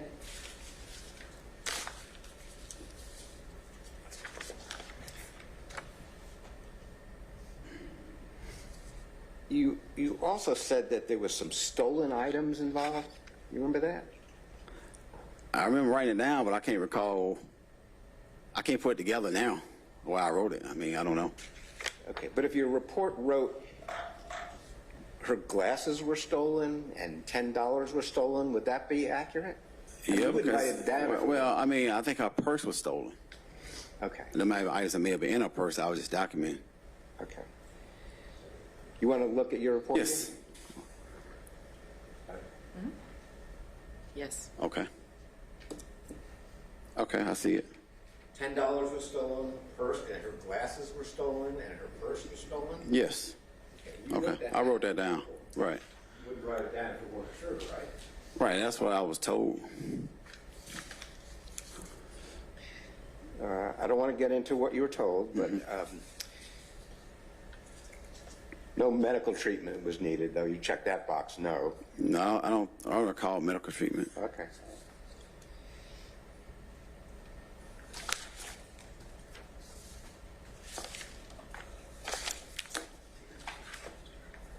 Those are my questions. Thank you, Your Honor. Thank you. Mr. Fawcett, questions for this witness? We can approach. Yes.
document in your report the times that you responded to that location? Yes. Was that something that you would have done? Yes. And also in your report, would you have documented the time that the call came in? Yes. And typically, when a call comes in, what is the contributing factor to when you would, when an officer would be dispatched to a call? You mean a time? Or Yeah, what? and generally, what time would an officer be dispatched to a call for when actually not? They prioritize calls. So if someone just filed a police report and there's no immediate threat, it's going to be downgraded. Okay. So it's hard to say, depending on how busy the calls are that day. All right. And so when this call came in about a potential domestic violence incident, where would that have been in terms of calls and priorities? Well, it wouldn't have been a high priority call because there was no threat there at the time. Okay. All right. Now, do you recall and we were talking about the July 21st, 1998 incident. You recall that date? Do you recall the time that you received the call? No, I don't recall off the top of my head. I don't. Okay. Do you recall the time that the actual call came in? No, I have to see what's documented. Okay. If you could review your report. Okay. And tell the court if you can recall both of those times. Okay. The time I received the call? Yes. Okay. You want the dates or just the times? Just the date and the time. Okay. Okay. I got the call on, it looks to be, I'm trying to read my writing, it looks to be July 21st, 1998 at around 8 p.m. Okay. Maybe that's 8:01 p.m. I'm not sure. Like maybe 8:01 p.m. 2100 hours. And that would have been a time you say you received the call? Right. That's the time I received the call. Yes. All right. And what would have been the time that you would have responded?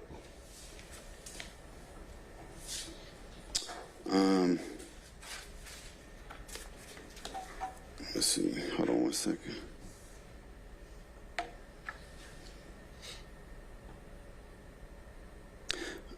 I don't know the exact time I got there on the scene. That's the time I got the call, though. So I don't know what time I actually arrived. Okay. That's the time I got the call. So it could have been anywhere between, I would say, 10 to 15 minutes after I got the call before I got there on the scene. Okay. That would have been an average time that it would have taken you to respond. Right. Just drive over there, probably about 10 to 15 minutes. All right. At that time, did you have the name of the individual that could have been the offender?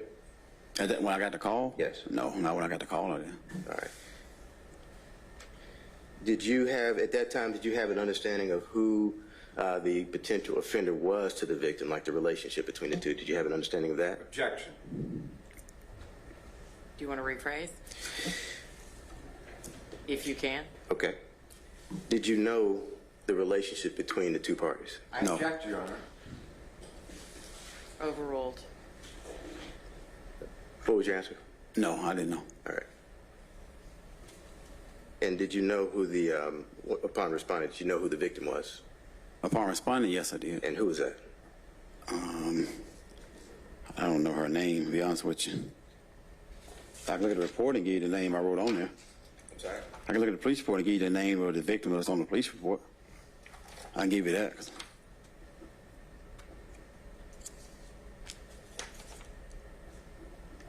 You like me to read the name of the report? I can give you that. You have to know the victim name?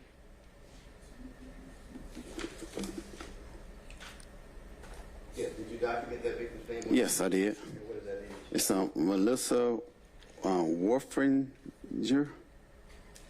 I pronounced it all right.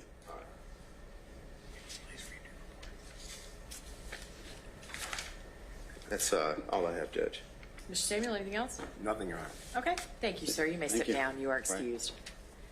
Okay, ladies and gentlemen, it's 11:42. We're going to take about a 15-ish minute break. I'm going to try and get you in here as close to noon as I can. And then again, as I mentioned, we'll go for about an hour and 15 minutes, and then take a break for lunch. So I'll see you in about 15 minutes. Thank you. All right, thank you.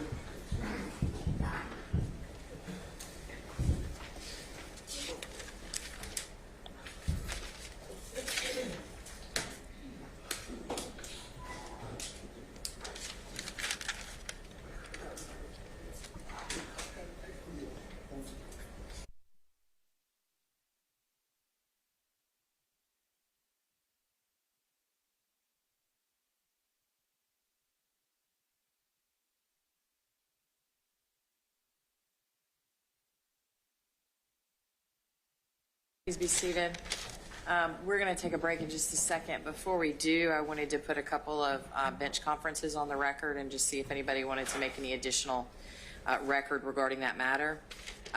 Going back to the previous witness, Ms. Cooley, I asked the parties to approach during a series of questions by Mr. Samuel that drew objections from Ms. Hilton regarding that witness's criminal history. The original objection, I think, was that it was improper impeachment. Mr. Samuel indicated that he wasn't offering it for impeachment purposes, but to demonstrate that the witness wasn't there at the times that she claimed to have been. When I asked the parties to approach, I pointed out that if it went to impeachment, then it needed to be convictions and it needed to be for felonies or crimes of moral turpitude, and that if it went to attempting to demonstrate that the witness wasn't there, then what she was arrested for wasn't relevant. That maybe the fact of the arrest and the time frame would be relevant, but not what it was. And I think where that was resolved is that Mr. Samuel was like, I think I'm done with my examination anyway. But I wanted to make sure there was a record of that and see if any party wanted to put anything else on the record regarding that issue. Ms. Hilton. Nothing from the state. Mr. Samuel? No, you're accurate, Your Honor. Okay. And then there were two approaches regarding the witness, Officer Sutton. One was Mr. Samuel requested to approach. He expressed concern about the witness stating what the victim had told him as part of the his on-scene discussions assessment of the situation. And Mr. Fawcett indicated that he had, in accordance with the court's instructions, specifically instructed the officer that he wasn't to say anything about what Melissa Wolfenbarger told him. And so then we approached again because the state, I don't know that they used those words, but felt like Mr. Samuel may have opened the door to what Ms. Wolfenbarger told the officer or not by asking questions about whether Ms. Wolfenbarger's purse was stolen, whether her glasses were stolen, whether $10 was stolen, which we know was apparently a part of a narrative that the officer obtained from Ms. Wolfenbarger, but the questions were not asked in such a way that it implied or stated directly that that information came from Ms. Wolfenbarger. And so what I communicated at the bench was that I did not believe that Mr. Samuel's questions in that topic had opened the door. That was my recollection. If you want to correct, expound, or make any additional record, you're free to do so. Mr. Fawcett? That's correct. Mr. Samuel? I agree, that's correct. Okay. Anything else we need to address before we take a quick break? Mr. Fawcett? No, Your Honor. Mr. Samuel? No, Your Honor. Okay. We're in recess until noon.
we have any matters to take up before we bring the jury back in?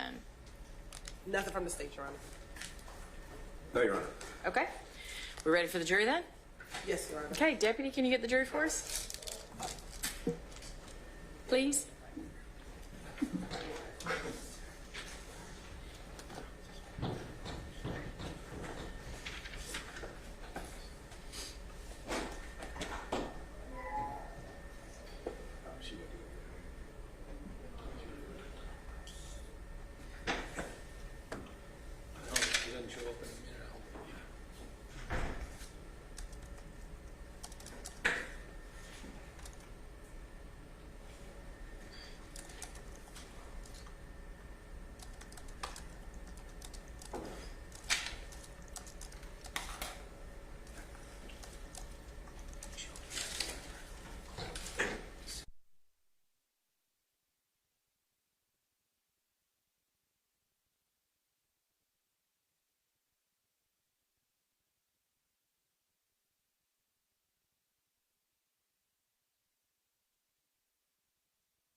Thank you all. Please be seated. State may call its next witness. Your Honor, the state called Stephen O'Hare. Okay. Thank you, sir. Come on up to the witness stand, and when you get there, before you sit down, if you'll turn and face the deputy and raise your right hand, he'll swear you in. You swear affirm to the testimony that you're about to give truth, the whole truth, and nothing but the truth, so yeah. Yes, sir. I got to see you.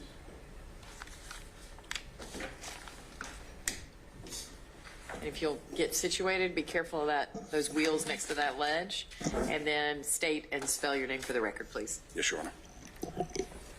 My name is Stephen O'Hare, S-T-E-P-H-E-N, last name O''H-A-R-E. Detective O'Hare, good afternoon now, about 7 minutes.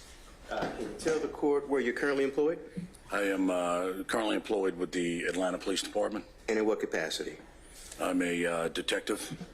And how long have you been employed with the Atlanta Police Department? I am in my 33rd year. All right. Can you describe your duties that you have currently with the Atlanta Police Department? I'm assigned to the fugitive unit. Our responsibilities include locating and arresting fugitives that are assigned to us. Typically, the individuals we're looking for would be described as violent offenders. Anybody that has a warrant for anything from murder, armed robbery, rape, aggravated assault involving a weapon. Almost all of our subjects we're looking for involve something of that nature. Okay. And generally, how is an operation like this planned? What is the planning involved to execute something like this? So initially, a case will be assigned out. Typically, it's in a rotation-styled order. They will go outside of that at times and give a senior investigator certain cases. In this case, or typically in any case, we'll do an initial background of the individual, attempting to identify a location or a number of locations that the individual could be at. We utilize technology in order to assist in locating individuals. Once we actually reasonably believe that we've got a location for a wanted subject, we will then utilize different means to apprehend them. Could use our own fugitive unit to basically go and conduct a knock and call out is what we call it. Basically, we knock on the door, identify ourselves, and request for the individual to come outside. We could utilize the U.S. Marshals in some more serious cases, or cases that are outside of the immediate Atlanta area, we'll also utilize the FBI in a similar manner, but for me, I usually use the U.S. Marshals. Okay. And were you working in that capacity on the 26th of July, 2024? Yes. Okay. And on August 6th, 2024? Yes. All right. And as to those dates in particular, now I'm going to turn your attention to August 6th, 2024. Can you tell the court what you did on that date? So on August 6th of 2024, we prepared a warrant service in the attempt to apprehend Christopher Wolfenbarger, who had an outstanding warrant for murder. I had reached out to the U.S. Marshals and requested their assistance, including the assistance from the Fulton County Sheriff's Office. We reasonably believed that Christopher was at his address. I believe it's 126 Liberty Circle in Griffin, Georgia. We utilized his cell phone by GPSing it, and that allowed us to additionally believe that he was on site, as the cell phone showed to be at his property that was identified to belong to him. We arrived on site. U.S. Marshals took the lead as they went to the actual door to attempt to serve the warrant. All right. Now, when you approach the door, and in particular in this case, do you make any type of attempt to announce your presence? Yes, in this case, I witnessed it. The marshals did what we call a surround and call out, so they will surround the property utilizing all the different resources we have that day. But specifically in this case, they approached the door with a 8-man, what we call a stack. Basically, it's a series of individuals who obviously are armed, and their job is to make contact and attempt to apprehend the individual. And in this case, they did knock on the door, and they did identify themselves and specifically call out for Mr. Wolfenbarger to come out and surrender. When you say identify themselves, how did they go about doing that? They will call out their U.S. Marshals. Okay. So there was some attempt, so your testimony is that there was some attempt to alert that there was law enforcement present? Yeah, it was more than just some attempt. What we describe as waiting a reasonable amount of time. We will knock on the door, knock on the door, knock on the door, and they went further than just, they gave him several minutes to come outside and surrender. And so when you say further, further than what? What do you mean by that? Well, depending upon the intelligence we have prior to going in, the potential for violence or potential for there to be risk to the officers for serious injury, or further than that, they could decide to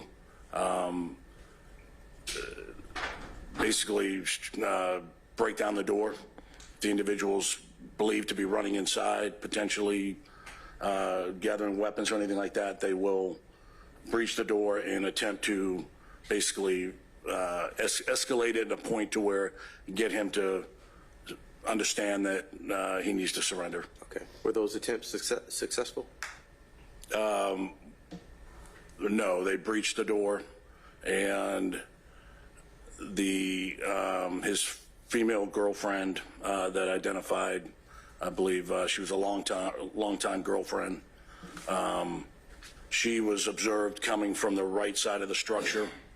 It was later determined that their bedroom was to the left side of the structure. So for whatever reason, she was coming from the other side. Okay. All right. So walk us through In terms of the tactics that you used to work your way through the Wolfenbarger residence, what were you doing, and how many persons or how many officers total were involved in that? I can't tell you specifically how much personnel we had, but if I had to put a number on it, it'd be roughly 30 people between, obviously, I said before, Atlanta Police, U.S. Marshals, Fulton County Sheriff's Department, and we also had the U.S. Secret Service out there assisting. Okay. So when you make your breach, what do you do after you first make the breach into the residence? We basically will breach the door, and we'll continue to call out. At that point, they're waiting for any kind of contact with anybody. In this case, his girlfriend immediately came to the door and saying she surrendered as to she basically just started cooperating at that point. Okay. And did you attempt to work your way through the residence at that time? At that time, the team that actually was assigned to clear the structure started to basically clear the downstairs. They had a secondary team start to clear what I can only describe as the two garages are off to the right that were directly attached to the actual is the house. It's kind of a weird layout, but you had the house on the left, and then you had attached garages that they were using as part of their house. So they cleared the bottom area, did not locate him. They were working to clear the upstairs structure, but they were being very methodical about it. They believed at that point, since they had cleared the bottom, that there's a potential that he was hiding upstairs, and they were trying to come up with a plan on how to safely be able to go up there and locate him and apprehend him. Okay. Were you able to, was that successful, attempted to locate Mr. Wolfenbarger upstairs? They never actually made it upstairs. I actually had relocated from outside and came in and started assisting in what we call a secondary search. We actually did 3 or 4 searches to try to locate this individual, and it's not unusual to have people get creative in their houses or locations and come up with locations for them to hide. So we continued to kind of pull on boards, try to move mirrors, just do second and third searches to make sure that somebody didn't miss something. Unfortunately, we are human, and things do happen like that. So as I maneuvered out for probably the second or third time out to what was, I can only describe as a makeshift kitchen that was created in one of the garages, and I kind of maneuvered around, and I noticed on the right side of it there was like a wine rack that appeared to be loose. So I started manipulating it and kind of saw that it was moving a little bit, and I was using my gun and flashlight on my gun to kind of peer underneath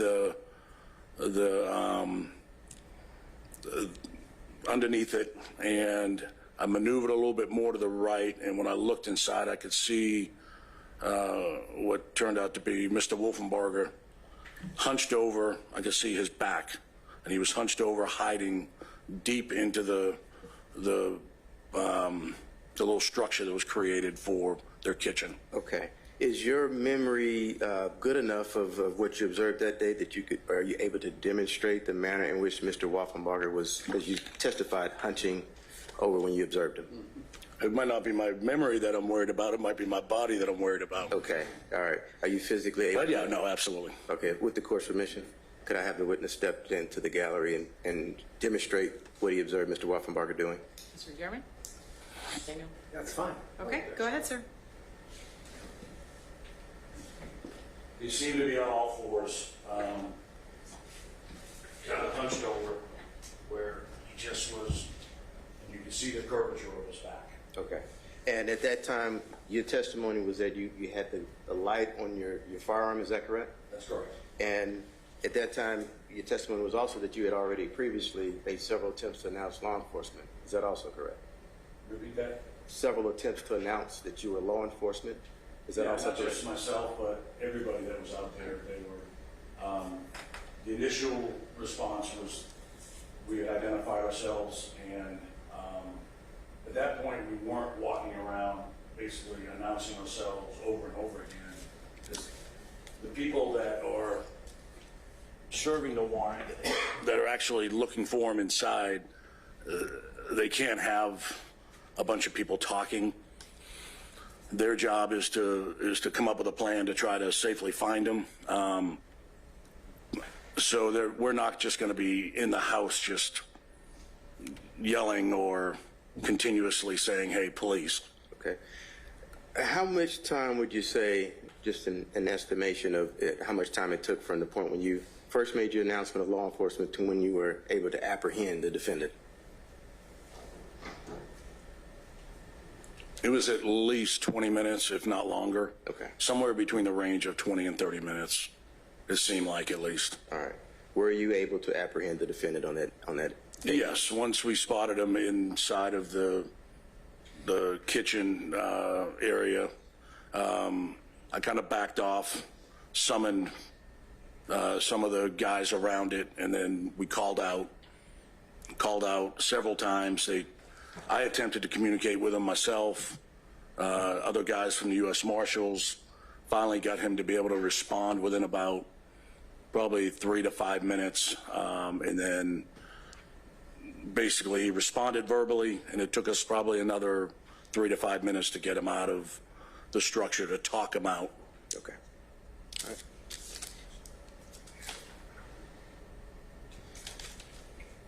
With the court's permission, I'm going to show you what's been marked as State's Exhibit 29. Can you tell the court if you recognize this State's Exhibit?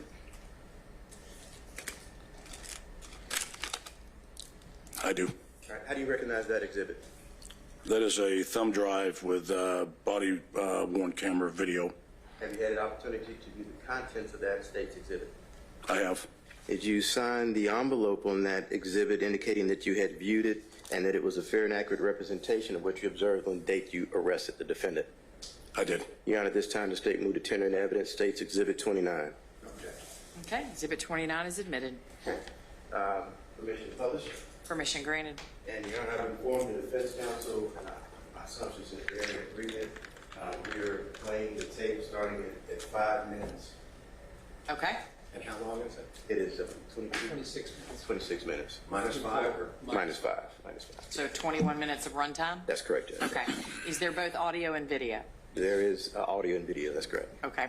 The reason I asked that question is just so I can instruct the jury that because of the technology, if you see people talking, their words may lag behind the movement that you see. And so I'll just prepare you for that, that they might not line up. Go ahead, sir.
No, this is some old shit.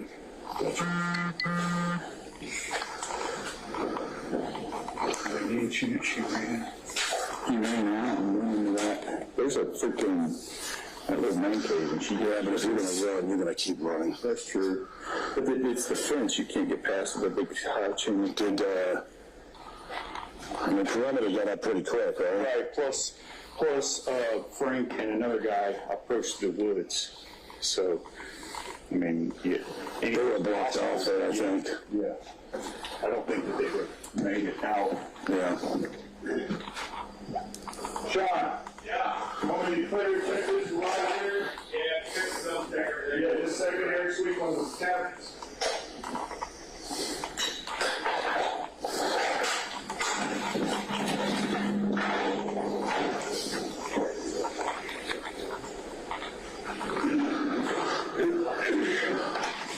They're about to get the drone flying upstairs. They're about to fly the drone upstairs. Very small, buddy. Straight out the stairs or straight off the two-way straight up. Looks like it splits because left and right. Put it past this dude. If he knows something's coming, like to have like fucking, I mean, it sounds weird, but to have like a fucking hidey hole. Yeah. I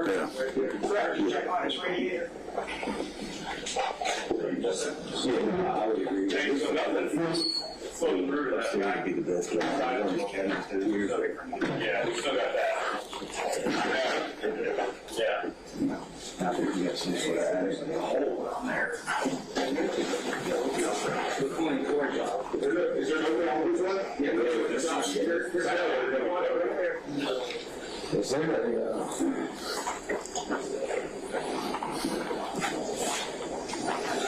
I got something here.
We're pretty much clear on the main level. Except for when you come in the front door, there's a door behind the front door that goes in front to window on the left. I don't think we've gotten to what that is. Jumping out.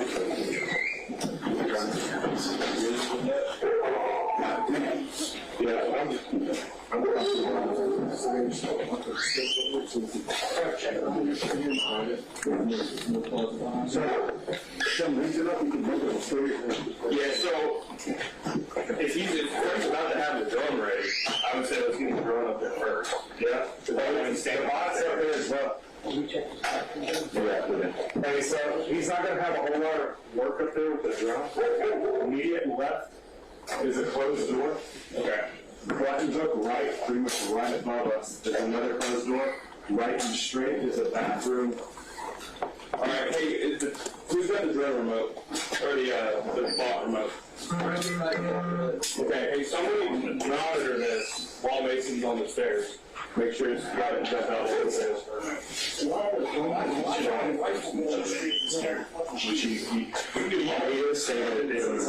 Like a doorbell. You know, he was awake and he tells you that cops are your we got interior cameras. Yeah. Hey, the two windows here on the left side of the house right there. Yeah. There's each bedroom windows, right? Yeah. Are they? So that would be nothing but what, a closet? Yeah. It's got to be small. Yes, sir.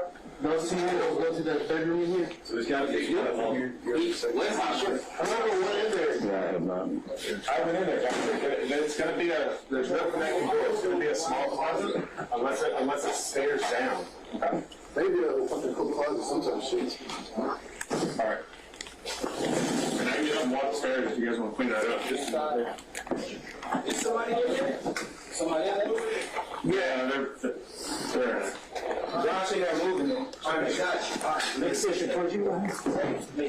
Nobody never said that.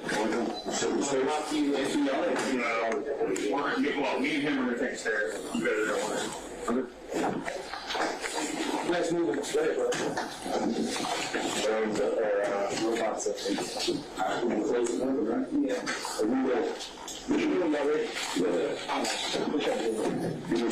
Alright, so when we rolled up, this device was on that side of the house.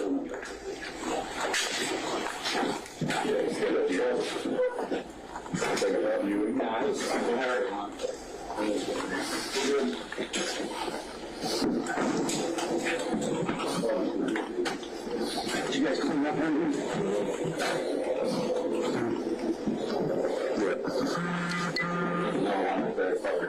What's happening?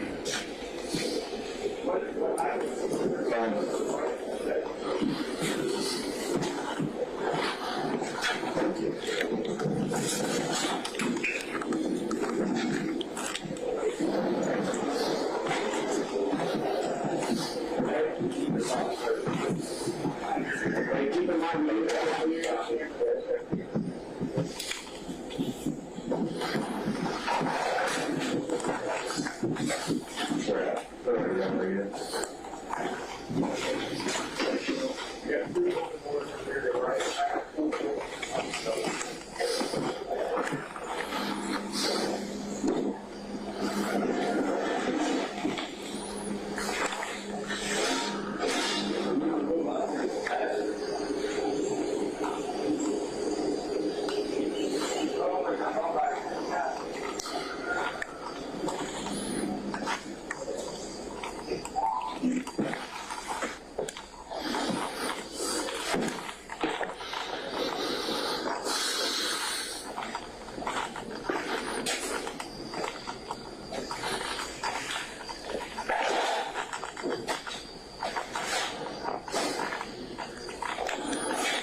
this mirror.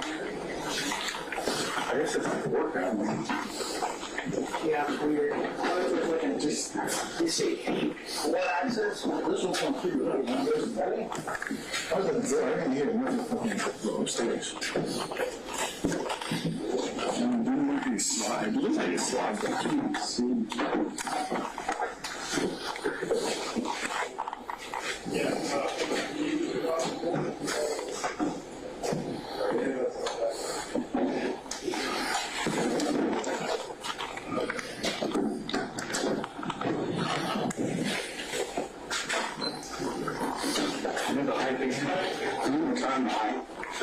Height? 6 foot. Yes, sir. According to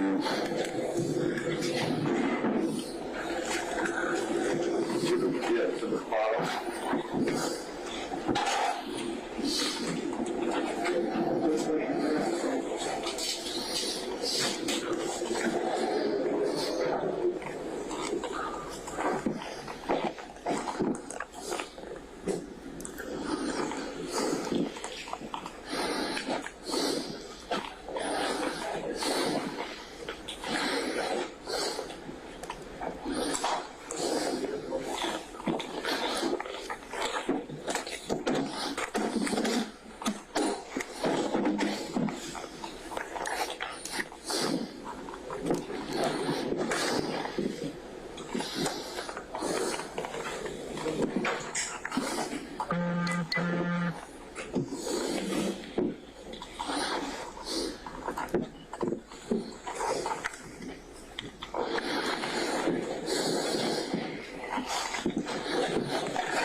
to that left, and deep left is a big ass dresser. It's pushed all the way to the wall.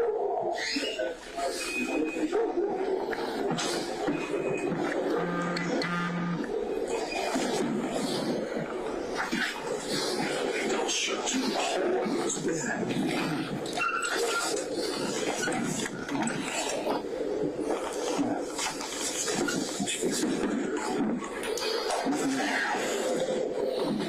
Chair up.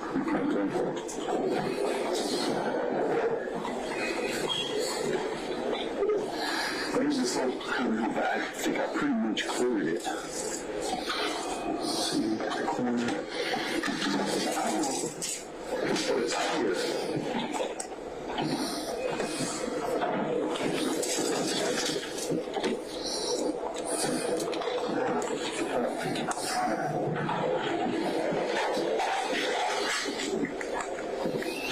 Where's the AC unit? I guess it's upstairs.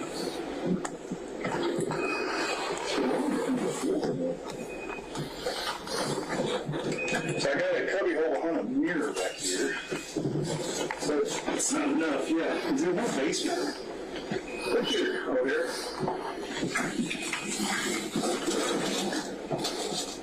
What is coming from the ground? That's definitely coming from the ground. I mean, excuse me. No. It could be under like a subfloor, but then that means there is a subfloor. So, access to that. No, some way you can do there. It's here.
It's held in by these two things.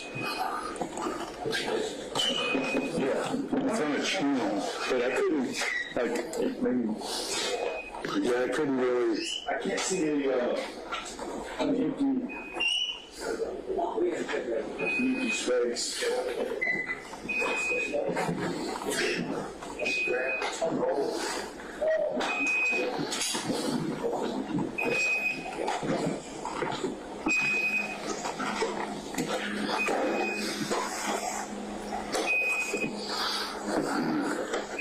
Did we see a phone for him and you? We did. Okay.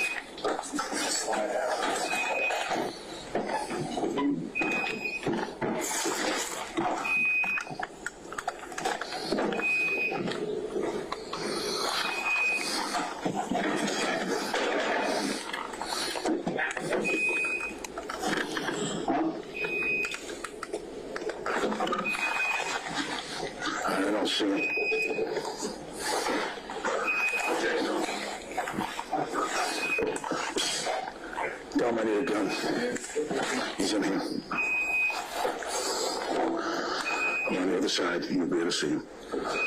Talk to him. Talk to him. Chris, come out with your hands up, dude. You know you're in here in the garage behind the line thing. Come out now. Yo. Partner, come out now or you're going to get yourself fucking shot.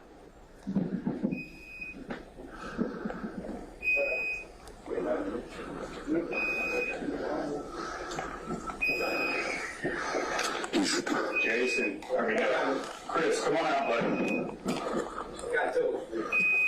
You good, Matt? You good? Hey, no, bring the dog out. Where? Yeah, bring the dog. He's inside of that. Inside of that? Yes, you'll see an opening on the other side. Yeah. He's kind of hunched over like this.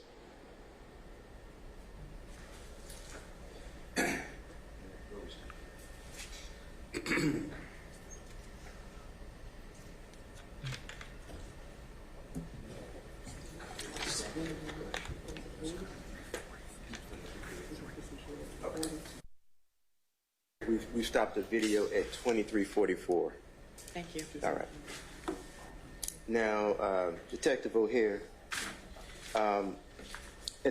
we've just watched a portion of the video beginning at the 5-minute mark. At this point in the video, has the announcement and the breaches to the residence, had that occurred at that point already? That had occurred originally, yes. Okay. All right. And that was the video consistent with your testimony as to the wine rack and placing your gun and the flashlight to be able to view the defendant at that time? Correct. All right. And you testified as to the use of technology. Was that the reason that you continued to do the first and the secondary searches? Was that the reason that you continued to do that? No, technology would have referred to utilizing his cell phone. Okay. To assist in locating him. All right. And how, in terms of the cell phone, was that did that contribute to, just the certainty that he was at the location or the effort to search the residence? Did that contribute to that? Yeah, the fact that this was reasonably believed to be his residence, and in addition to that, his cell phone was at the residence. It led us to believe that he was in the residence. We additionally got some additional information that he was inside, so. Okay, all right. That's all I have, Judge. That's all I have. Thank you. Samuel?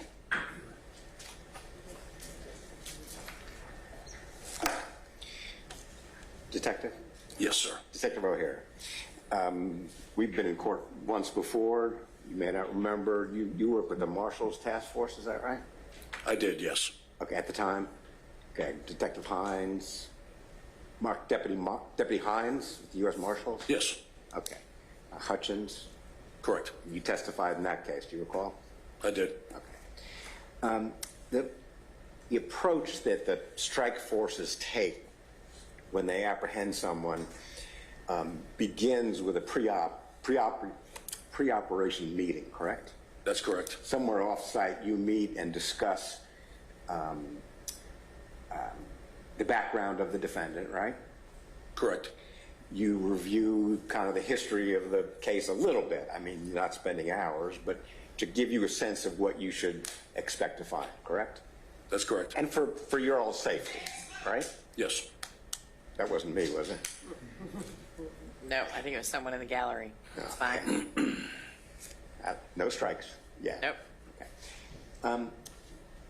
And if I understand correctly, there were about 30 of you that showed up at the house, right? That's my rough guesstimate. Yes, sir. You count the cars out in the driveway, and well, let me go back to the pre-operational meeting. You knew that who did the pre-operational meeting? Who was the case agent, so to speak? In a technical sense, it was me. Okay. I assisted, but considering that we had requested for the U.S. Marshals to handle the actual deployment of resources to apprehend him, right. I believe it was Deputy U.S. Marshal Frank Lemke that was technically the U.S. Marshal case agent. Got it. Okay. And in the pre-operational meeting, did you all discuss the fact that on several prior occasions, Mr. The defendant, Chris, here, you know his name is Chris, right? Correct. Wolfenbarger, that he had met with the police and had long conversations with them on many occasions prior to this? Yes, it was revealed that he understood he was a suspect. Obviously, this had occurred years prior. That's right. And he had met with the APD and had given DNA samples on 3 different occasions? I wasn't aware of that, but... He met with other detectives and gave head hair samples when asked? That could have happened. He met with other police. I mean, he was regularly, it seems, this was many years ago, meeting with police officers and gave pubic hair samples. Were you aware of that? I was aware that he knew he was a suspect and had previously cooperated. Yeah. But all the rest of it, I mean, you're talking about a number of years had transpired. The point is, it's important for the arrest team to know about his... Listen, if in the past he had regularly pulled out a gun every time the police approached him, you would have dealt somewhat differently on this day, August 6th, than if he had just regularly talked to the police when asked. I guess, but the fact is, the charges, I mean, support us taking him very seriously. I am not saying you did anything wrong. Okay, so don't. No, I understand that. Okay.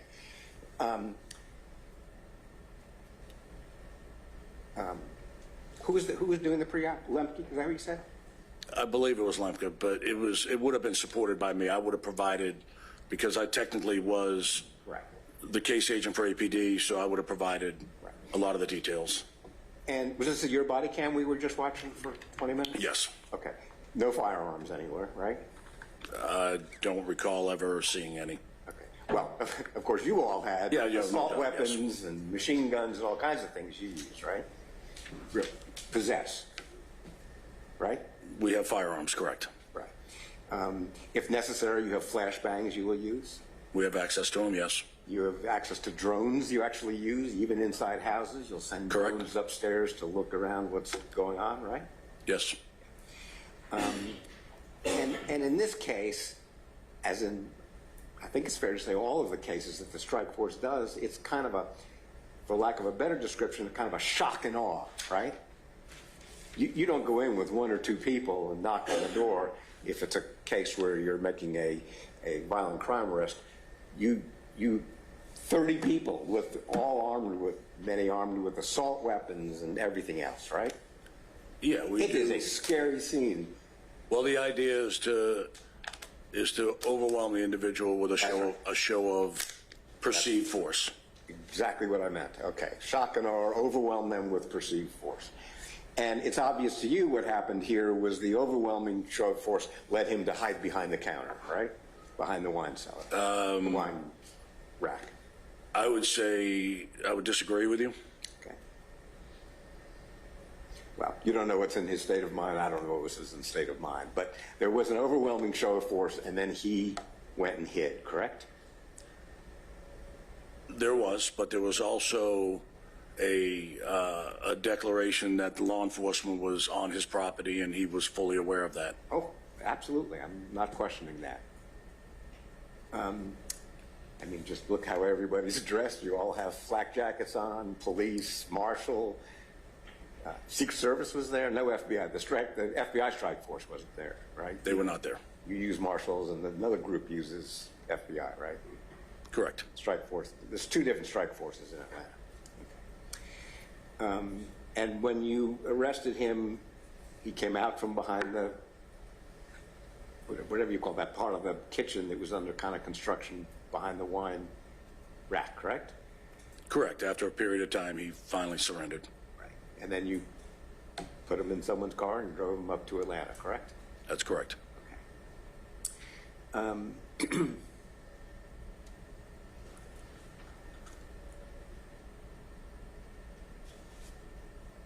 That's all the questions I have, Your Honor. Thank you. Thank you. Mr. Fawcett?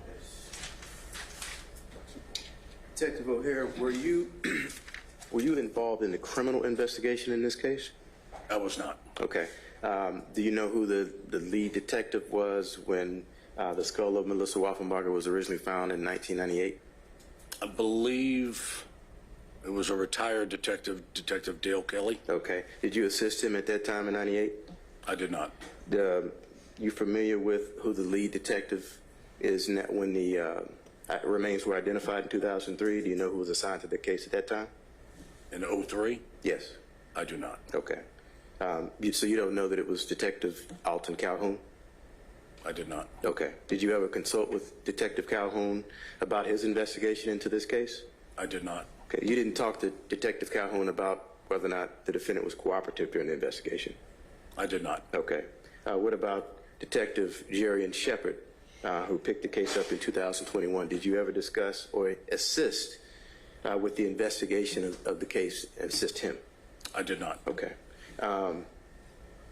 And based on your observations, would you describe the defendant as cooperating with law enforcement on the date that you arrived to execute that arrest warrant? He did not. Okay. Now, are you able to see and recognize the defendant in court today? Yes, sir. Okay.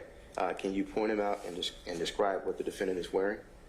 The young man off to the right, blue blazer, light colored shirt. All right. Can you see if the defendant is sitting in a chair or a wheelchair or something? Your Honor, we'll stipulate that he can identify Wolfenbarger. All right. Do you see the... Yeah. It sounds as if Mr. Samuel indicated that they would stipulate that that was Mr. Wolfenbarger. Okay, great. Do you see that Mr. Wolfenbarger is in a wheelchair at this time? Yes. Can you see that? I did when I walked in, yes. Okay, all right. Are you able to recall the physical state condition of Mr. Wolfenbarger at the time that he was arrested? He seemed perfectly healthy. Okay. Did he appear, as he was hunched over, attempting to hide, did he appear to have any physical limitations at that time? He did not. Okay, and when he exited, did he appear to have difficulty moving around? He did not. And did either yourself or other members of your unit perform any acts that would have physically harmed the defendant on that date? We did not. So, okay. All right, that's all I have, Judge. Samuel? Okay. Nothing further. Thank you, sir. You may step down. You are excused. State may call its next witness. Your Honor, the state calls Norma Patton.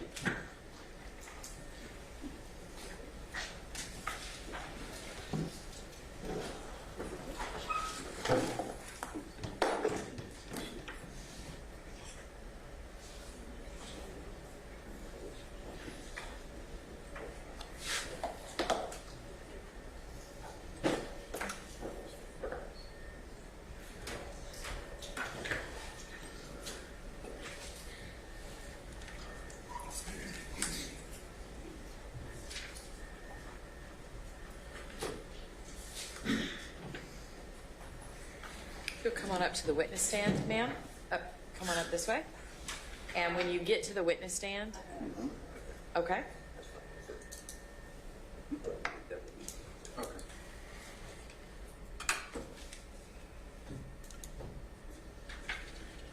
You go ahead and have a seat, please.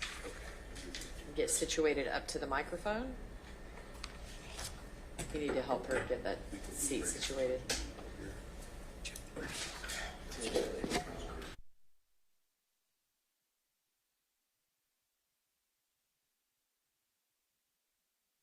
The deputy, and raise your right hand.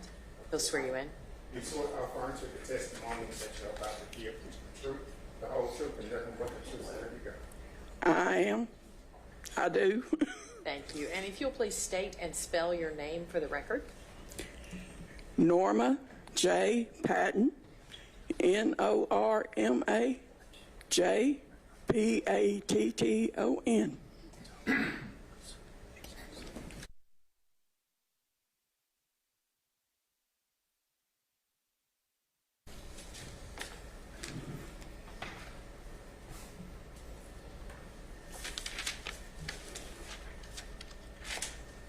Ms. Patton? Yes, sir. Tell the court, where were you living in the 1990s? 1990? Yes, 1990s, that area. Locust Grove. All right.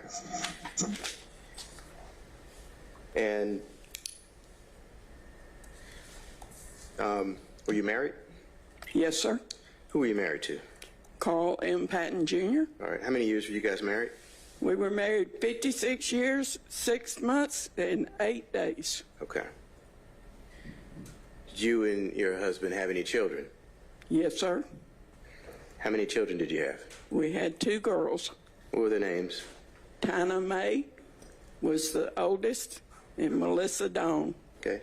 And where did you raise your 2 children? Where did you raise your 2 children? Between Ellenwood and Locust Grove. Okay. And how the age range between the 2? 7 years. Okay. And did Melissa and Tina, did you all of you guys grow up in the same household? Yes. All right.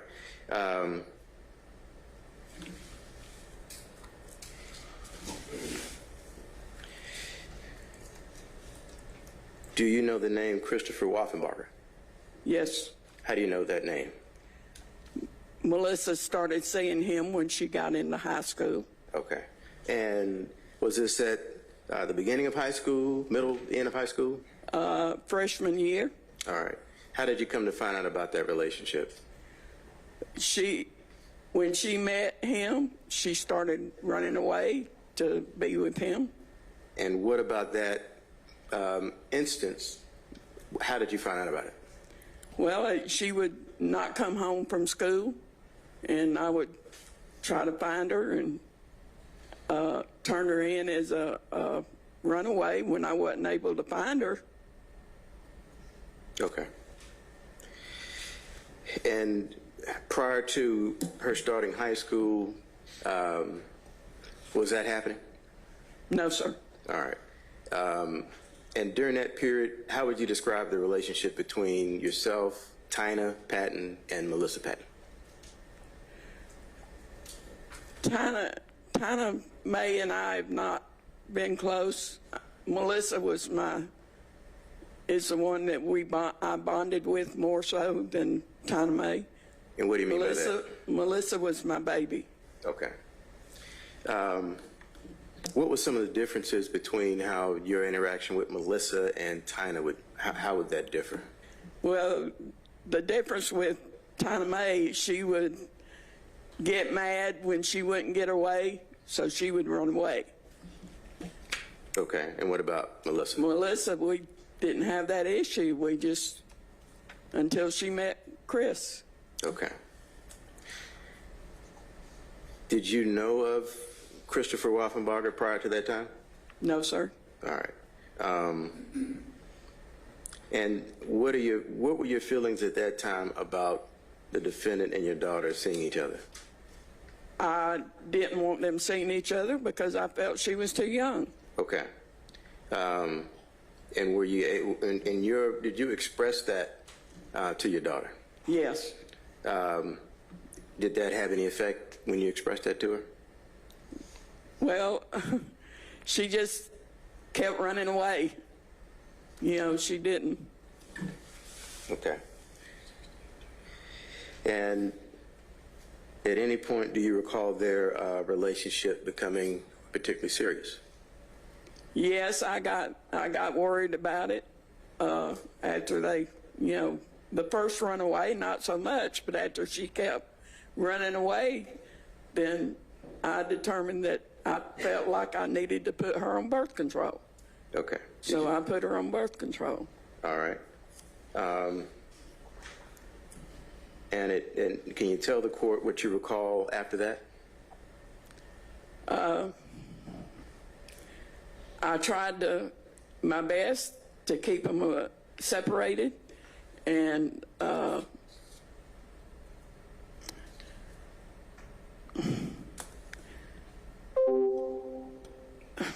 I don't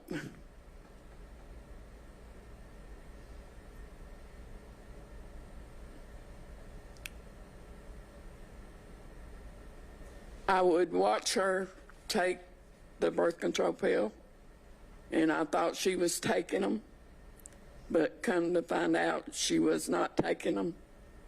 Okay. And do you recall if your daughter conceived a child at any point? Yes, she did. And at what point, if she's in high school and she's talking about her starting high school, how soon after that does this happen? Pretty well. I found out before Christmas that she was pregnant. Okay. Do you recall how old she was at that time? No. Was she at a point where she was a senior and ready to graduate from high school? She was not a senior. Okay.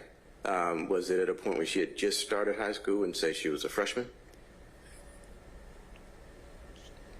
Yes. Okay. So closer to the beginning of high school, is that the best of your recollection? Yes. All right. And your recollection is that she got pregnant during that period? Right.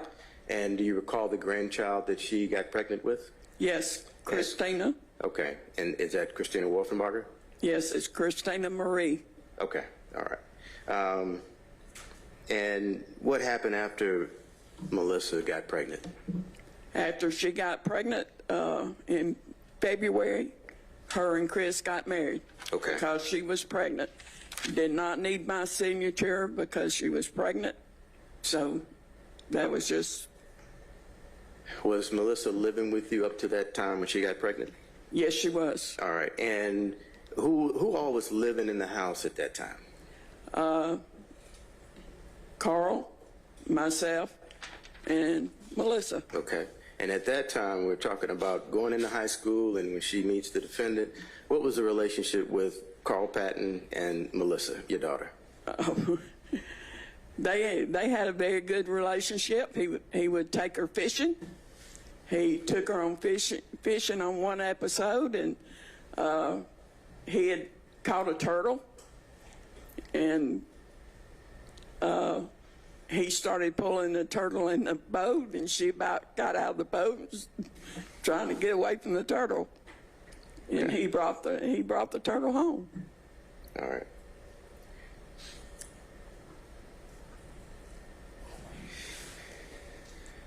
And after your daughter got married, did she continue to live in your residence, or did she move out? No.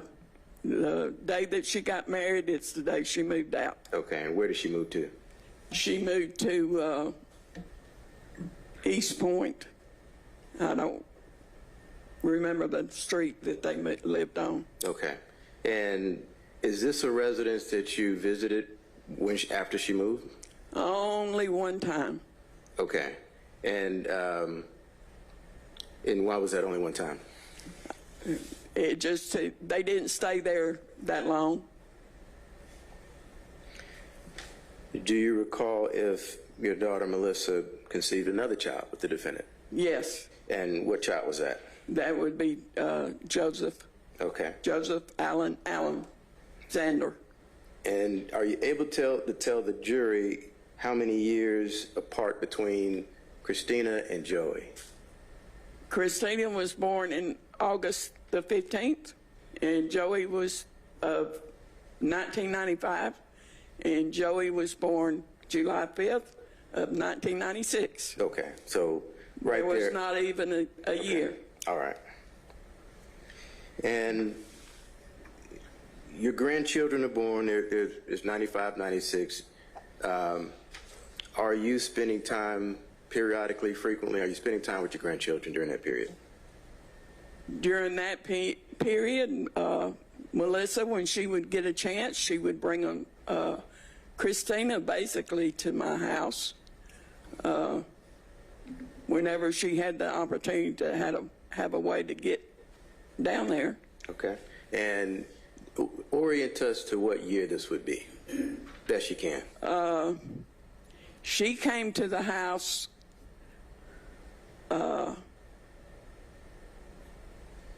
kind of early 96 when she found out she was pregnant with Joey. Her and Christina, and she sat on the couch and told me that she was pregnant. But prior to her coming, I had gotten home and had a letter from her where she wrote a letter because I wasn't home. Okay. And to tell me that she was pregnant. So when she actually came, I already knew that she was pregnant. All right. Now, you said whenever she would get a chance. So we're talking about that 1996. Think about that year. Give us an estimate as to how many times she would have come over and you would have seen her and say Chrissy during that period. I don't know, maybe 4 or 5 times, I guess. Okay. All right.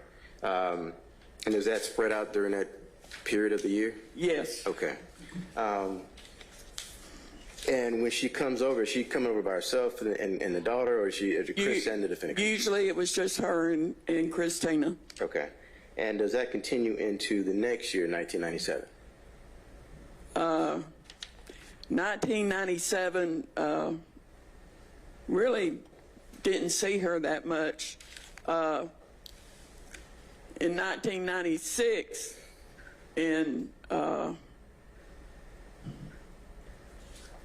before Christmas, she actually lived with me, with her and Joey. Okay. For a couple months. Okay, so that was in Christmas of 96? That early, before Christmas, yeah. Okay. And do you recall why that happened?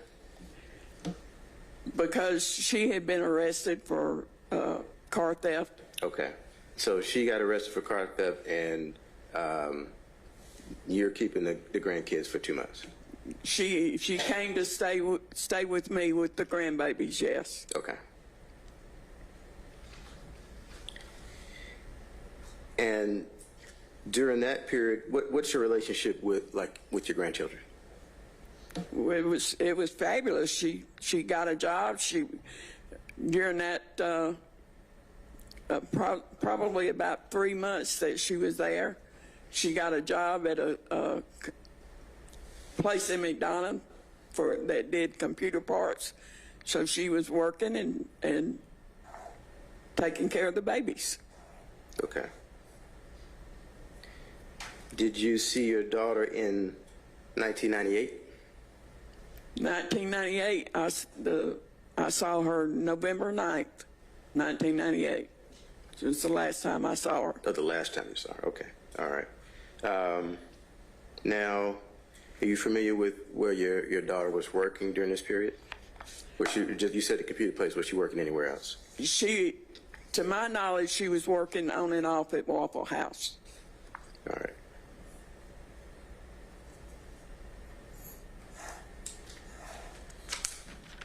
Okay. Now,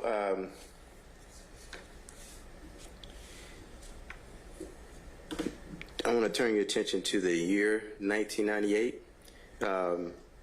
Did you have an opportunity to see Christina in and around, say, the July or August period of 1998? No, I did not. Okay. During that period of 1998, do you recall seeing any injuries or bruising on the person of your daughter, Melissa Wolfenbarger? When I saw Melissa in the summer of 1998, when I saw her, she had on long sleeves and blue jeans, and it was like July and August. Okay. So I want to make sure that we're on the same page here. So you're saying that it's not 88, you're saying in July of 1998, you saw your daughter Melissa? Yes. All right. Were you able to observe any bruising or marks or abrasions on your daughter at that time? I did not, because she had on long sleeves and blue jeans. Okay. Did your daughter tell you about anything that happened? Your Honor has previously ruled on this matter. Overruled. Did your daughter tell you about anything that occurred in that month of July? No. Okay. What? Let me ask you this. Objection. Okay, never mind. Withdrawn. Okay. Were you aware of an arrest that occurred on the defendant, Christopher Wolfenbarger, in July of 1998? Yes. Okay.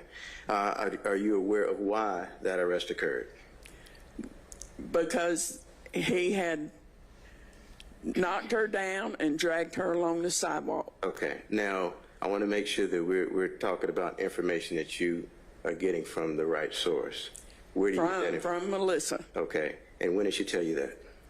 And when me and her dad came and picked her up from where they were living on Brookline Street.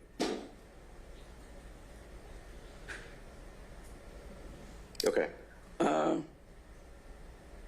When we took her back to the house, and I saw the abrasions on her backside. Her dad did not see those abrasions. Okay. And when you say abrasions, what do you mean by that? Her whole backside was skin up, like she'd been drug along the sidewalk. So was that consistent with what she told you about being dragged? Yes. Did you see scrapes, redness, or blood when you observed that? Yes. And if you could stand up and just, well, I'm not going to have you stand up. But when you say it around her back, how large, if you could just demonstrate, how large of an injury would you say you just demonstrated? I'd say probably something along that line. Okay. All right. And did Melissa tell you who was responsible for that? Chris. And do you see the person that she was speaking of in court today? I can't see him, no. Okay. The screens are blocking him. I see.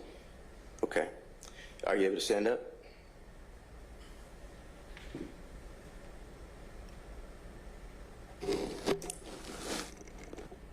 Okay. Yes, I see him. You can sit down. Thank you. You tell the court what the defendant is wearing? He's wearing a blue suit. All right. What happened after you observed those abrasions? Well, we because his mother had custody of Christina and Joey, we went through the Henry County process, and Melissa got the kid, both children, and they lived with me.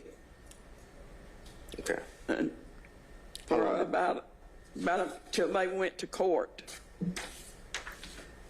Okay. On the abuse. And were you present in court on that date? I was.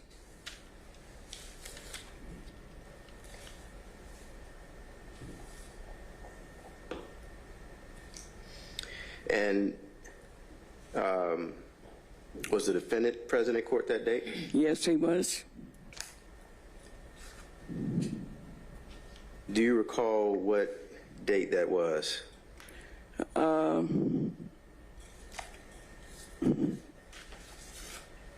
No, my mind is just, I'm getting a little frazzled.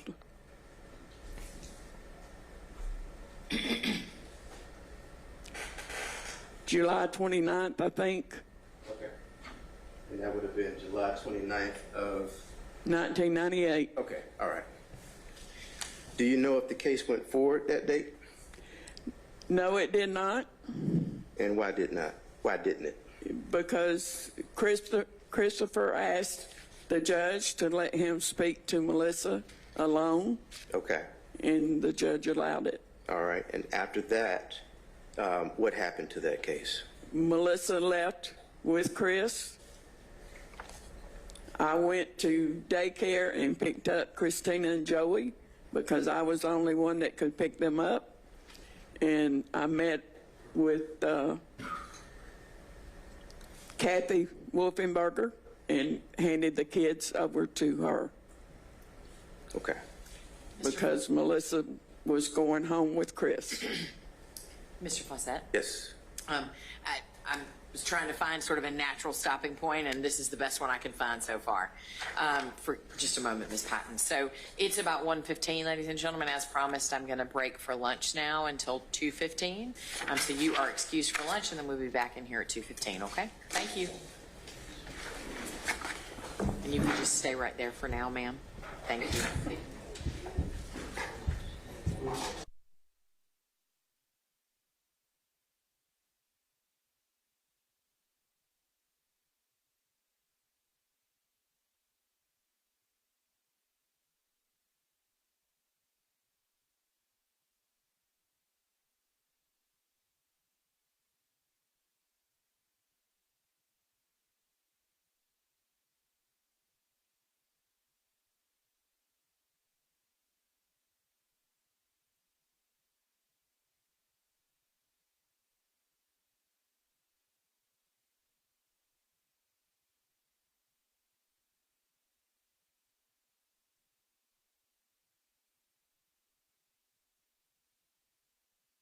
You may step down.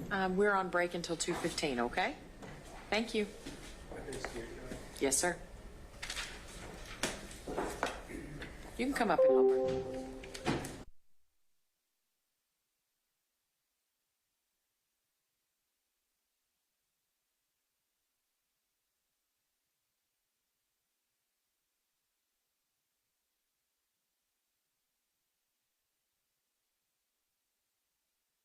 We have a minor issue to deal with when we come back, but I don't think it'll take more than 5-10 minutes.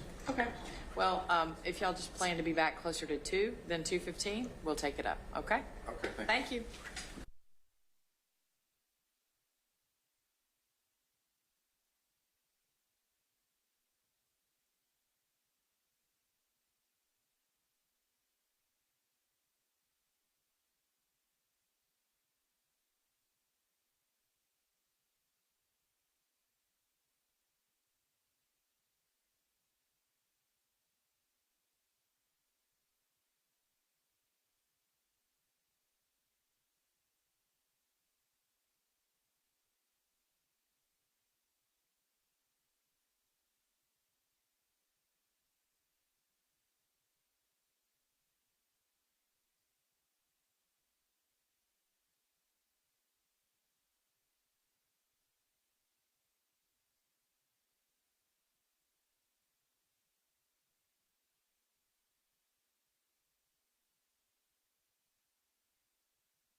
yet, and we don't have Mr. Samuel back yet. I don't know if that is, if we need to wait on him before Ms. Patton continues her testimony. If it comes down to it, we can talk about that. But I was advised before we took a break that y'all had some preliminary matter that you thought would be relatively straightforward to take up before we got started. What is that matter? The state is intending to enter in a copy of a letter allegedly from Melissa to her mom. Yes. And yesterday was the first time I've ever seen this letter. Okay. Yesterday is the first time I ever knew about this letter. So I have several problems with it. Number one, of course, it's 807 material. It was never noticed, and we've not had an opportunity to discuss whether it qualifies under 807. Second of all, I would object under the best evidence rule. This is a copy. That's a copy as far as I know. You have the original? Actually, I can't tell if this is, I think this is a copy. So we don't even know if the original exists or if it doesn't.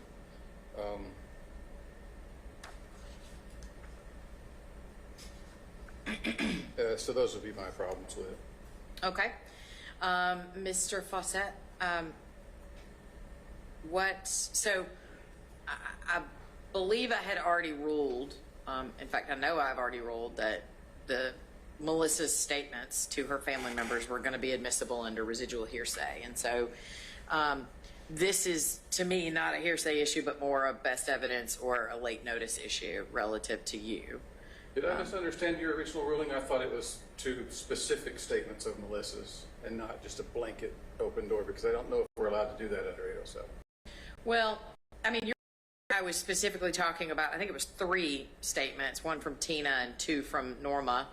But general ruling was that statements that were made to her family members about this topic, I haven't seen that letter. I don't know what it says. As I understand it, the issue is more that it was not timely produced to you. And let's start there. Mr. Fawcett, when did you obtain this information or know that it existed? I believe we met with the family. I want to say it was 2 or 3 weeks ago, and those letters were brought up at that point.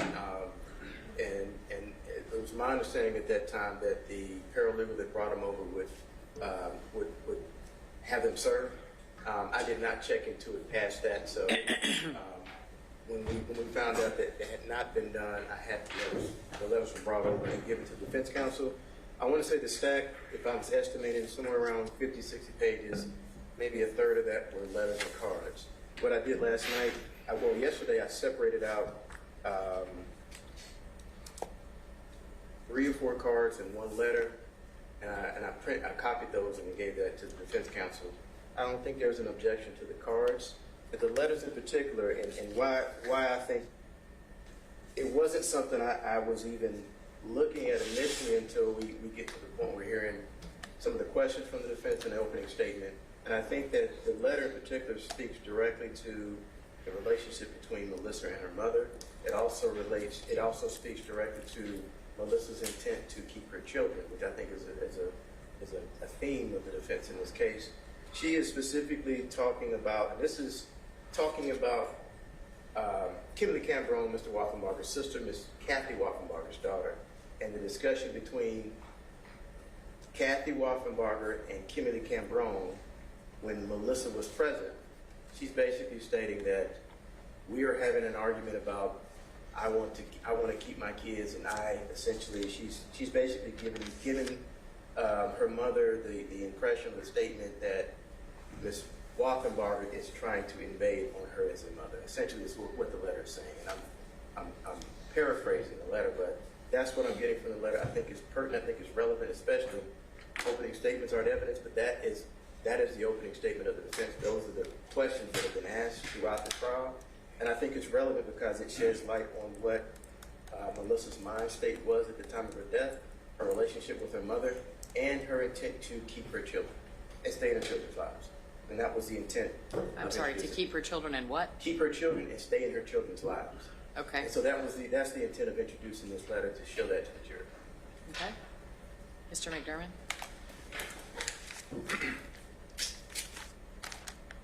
I'm not going to disagree that some of those themes come up. Yes, sir. I haven't had an opportunity really to pore over this closely, which is also part of the problem of getting late discovery.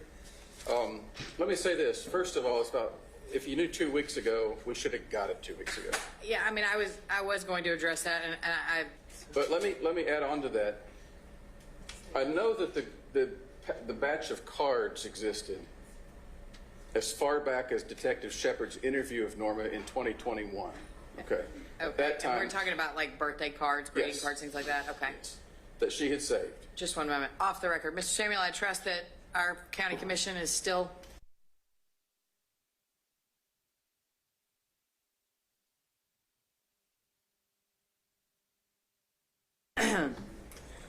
Is that a witness? Yes. Okay. Sir, so there is, we have invoked a rule that requires that all of the witnesses in the case, if you might be called as a witness, that you wait outside until you're called as a witness. So if you'll please step outside, I'd appreciate it. Yes. Thank you, sir.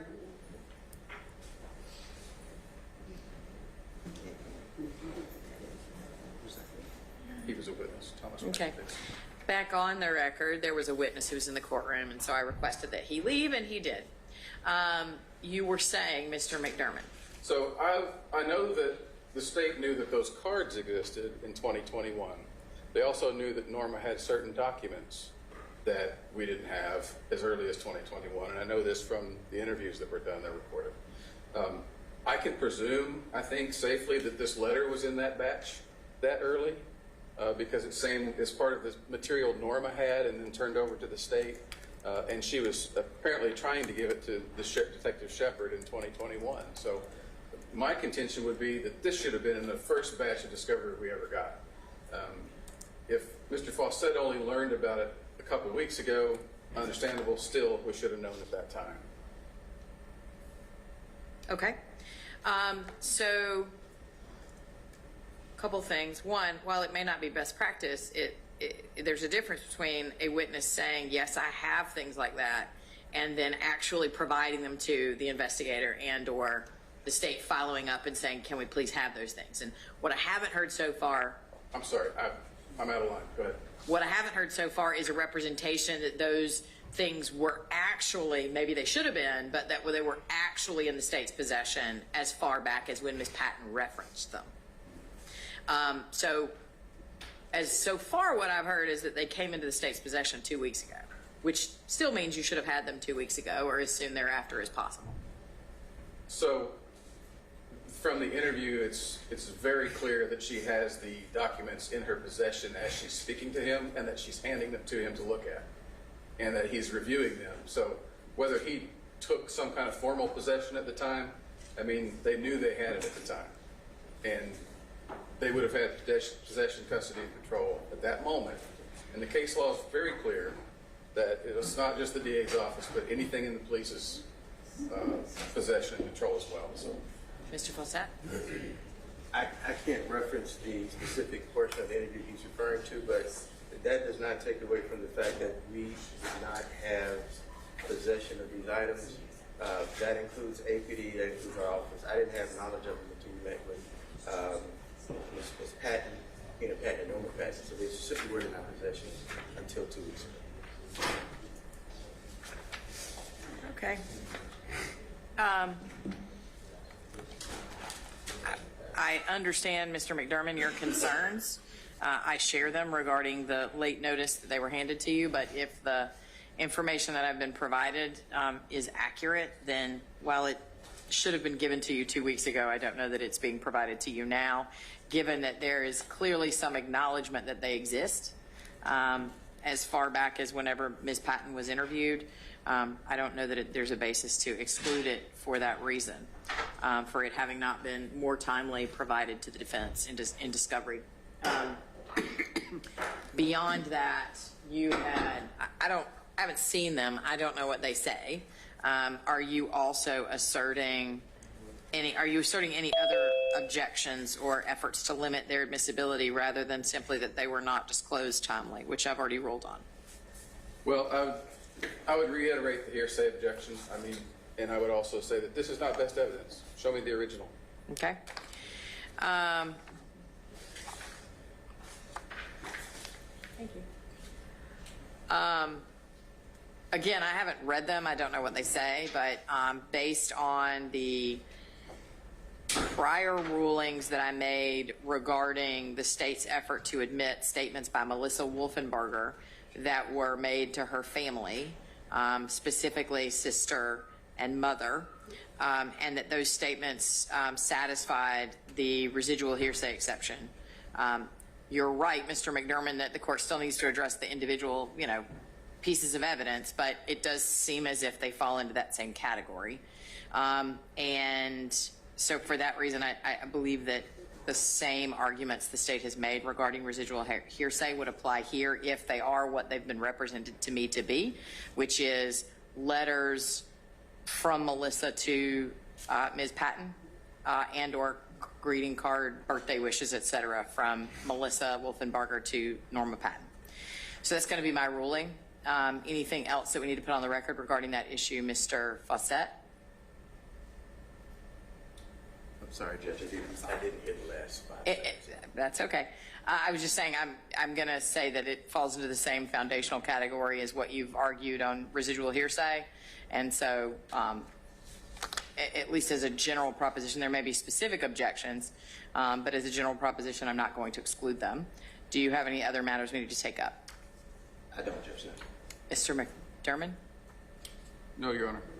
Okay. I have one issue. I was advised yesterday that we had a juror who needed to leave. He had an appointment at 4.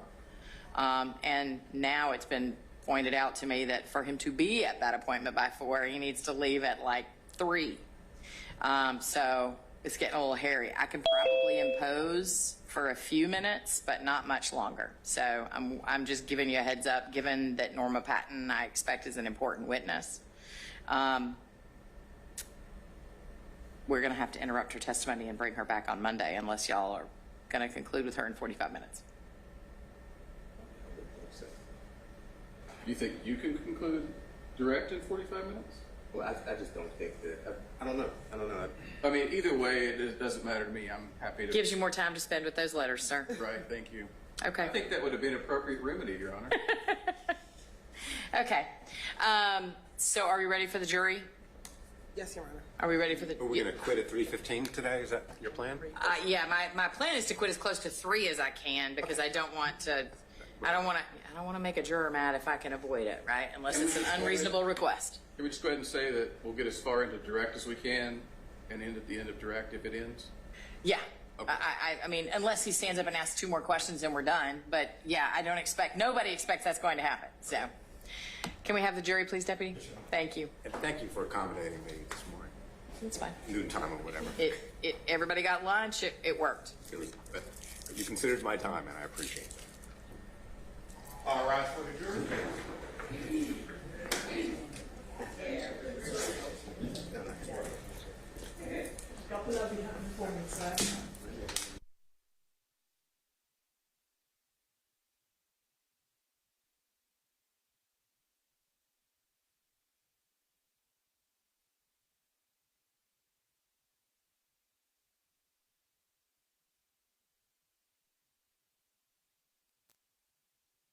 Be seated. Thank you, ladies and gentlemen. I hope you enjoyed your lunch and just a break from the courtroom generally. And we're going to go ahead and get Ms. Patton back on the stand, please.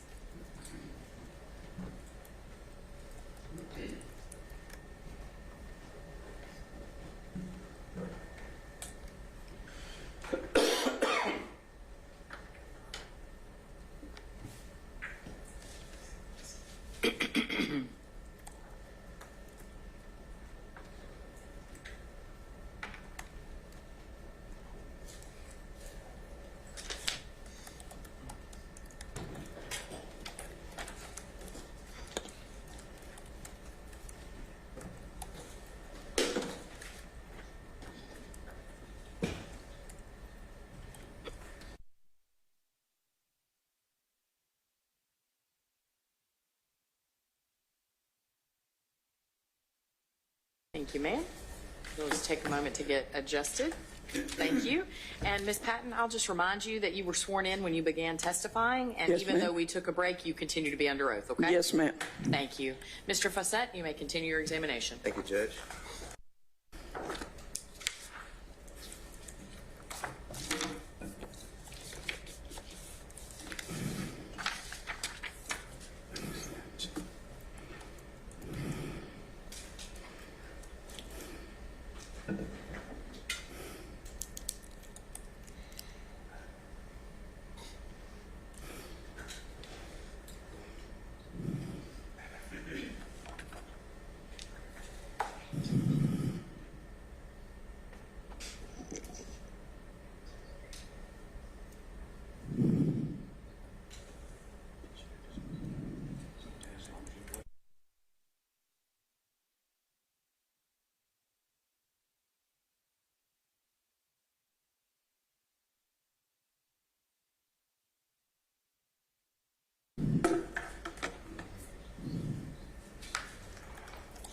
This is, okay. Now, Ms. Patton, I'm going to approach a bench and show you State's Exhibit 27, okay? Okay. And actually, Your Honor, at this time, counsel has agreed to allow me to introduce a paper version. This is Exhibit 27. This is a self-authenticating document. It is the July 29th, 1998 request for dismissal of Melissa Wolfenbarger. It is a certified document which has been provided to the defense, and I would enter that into evidence at this time. Mr. McDermott? No objection. Okay, Exhibit 27 is admitted. Okay. Now, Ms. Patton, you were testifying to the July 29th date, in particular the instance in which the judge allowed Melissa to speak with Christopher. And your testimony is that you were present for that? Yes. Okay. I was. All right. Now, I am publishing State's Exhibit 27. Do you see the document listed, petitioner's dismissal? Yes, sir. All right. And is that actually the document that Melissa signed requesting the court to dismiss the battery charges against the defendant on that date? Yes, sir. All right. And is it your testimony that this happened, this request for dismissal and the signature of Melissa happened after the defendant requested the opportunity to speak? I believe your testimony was along with her? I'm confused. Okay. You recall testifying as to that July 29th date when you were in court with your daughter? I don't believe I testified. Well, just before we went to lunch, just today, okay? Okay. You remember being in court with your daughter? I remember being in court, yes. Do you remember your daughter speaking with the defendant after talking with the judge? Yes. And do you recall the case being dismissed after that? I wasn't clear on the case being dismissed. Okay. All I was really aware of is that I left the courthouse alone. Melissa did not leave the courthouse with me. Okay. All right. And that was on that 29th date, is that correct? Yes. All right. All right.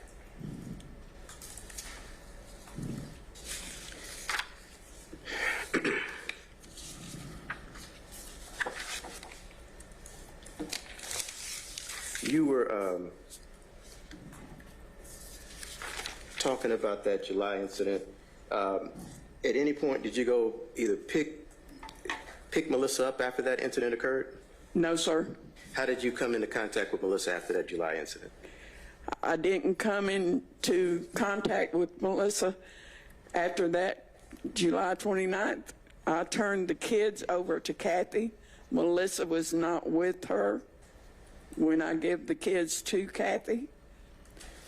And okay. Now,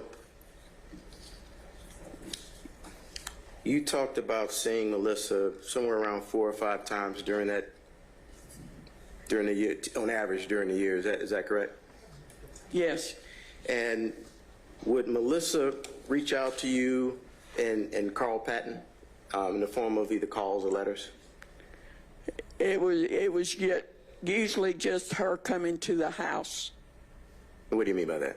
Well, she would, yeah, I would come home and maybe find pictures or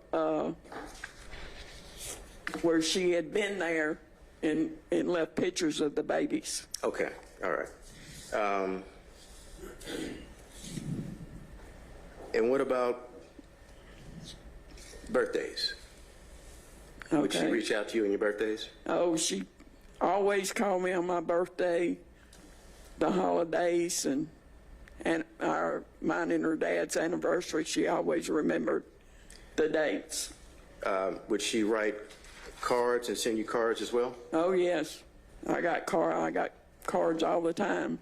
Now, would she send cards to just you, or would she send them to anyone else? Well, if it was just my birthday, it would be to me. But when it was an anniversary or something special like Valentine's Day, it would be me and Carl. Is that what you were referring to when you were talking about, I guess, the differences between, say, Melissa and Tina? Yes. Okay. So your testimony is that you got accustomed to receiving a call or letter or card on important days. Right. Always. And do you remember a point in time when you stopped seeing or hearing, or when did it become a concern for you?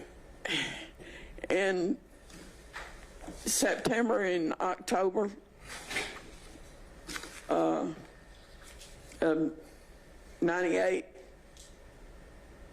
Melissa was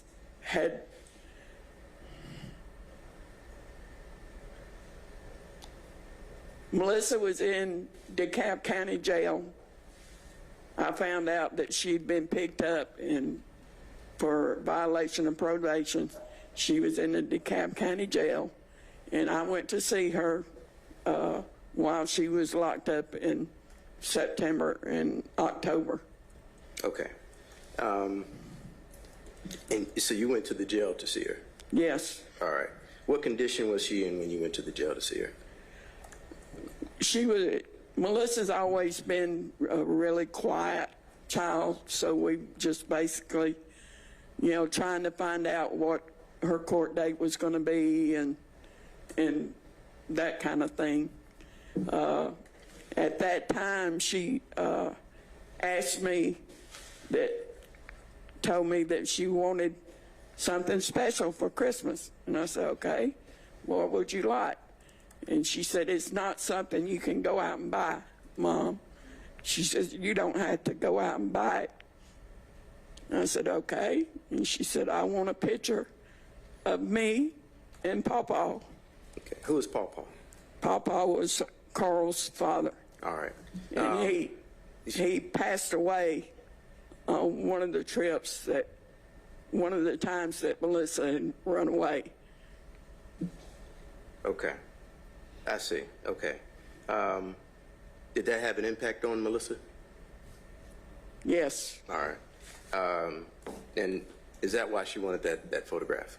Right. And she said that's all she wanted for Christmas. Okay. So I went and I found a picture of her and her pawpaw that I liked, and I thought she would like, and I made it into an 8x10, and I wrapped it up to have it to give to her Christmas. Okay. Did you ever get an opportunity to give that photograph that she asked you for? Sure. Did you ever get an opportunity to give Melissa that photograph? No, I did not, because Christmas 1998, she didn't come. She didn't call. Okay.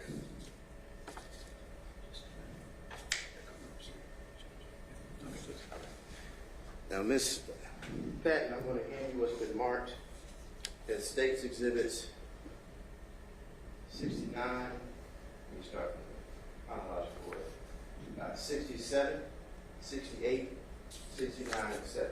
Okay? You can take a look at these exhibits yourself, or if you recognize them.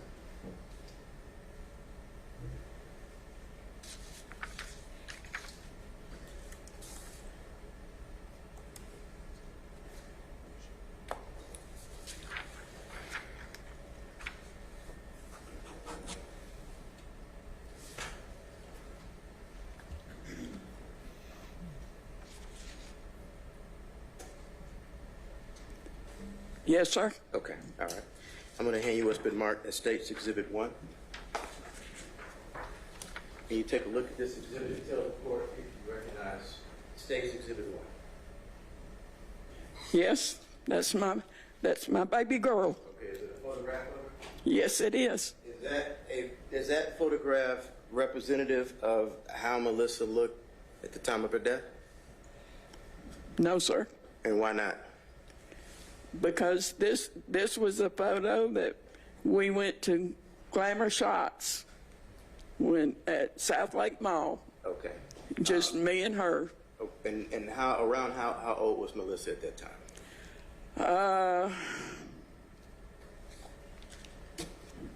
This, I think, I'm not sure, was probably 1997, so she would have been 20. All right. So that roughly is about a year before she went missing? Yes, sir. Okay. Your Honor, at this time, the state will move to tender in evidence State's Exhibit 1. Mr. McDermott? No objection. Okay, Exhibit 1 is admitted. Okay. And as to State's Exhibits 67 through 70, are those, in fact, the cards that you received from your daughter? Yes, sir. Okay. And the, copies of the cards, are those right? Are those accurate copies of the cards that you received? Yes. Your Honor, at the time, the state will move to introduce into evidence State's Exhibits 67, 68, 69, and 70. Mr. McDermott? No objection. Okay. Permission to publish? 7, 68, 69, and 70 are admitted, and yes, you may publish them. Thank you. Oh, okay. We're going to start publishing State's Exhibit 1. And can you tell the court what we're looking at? That's this photo right here. Okay. And who is that on that photograph? Melissa. And is that who we've been talking about here this morning? Yes, sir. All right. And is that the same person that ultimately disappeared in December 1998? Yes, sir. All right. I'm going to publish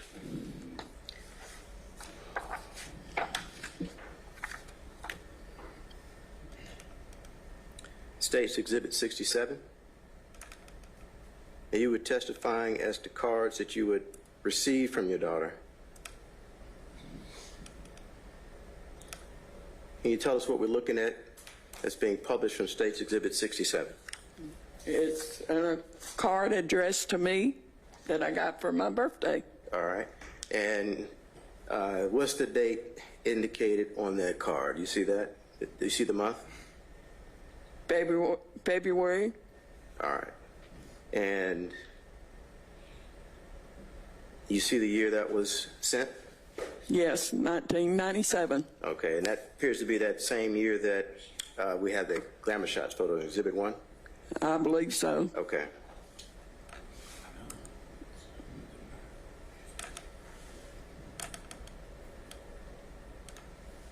Now I'm going to show you what's been marked as State's Exhibit 68.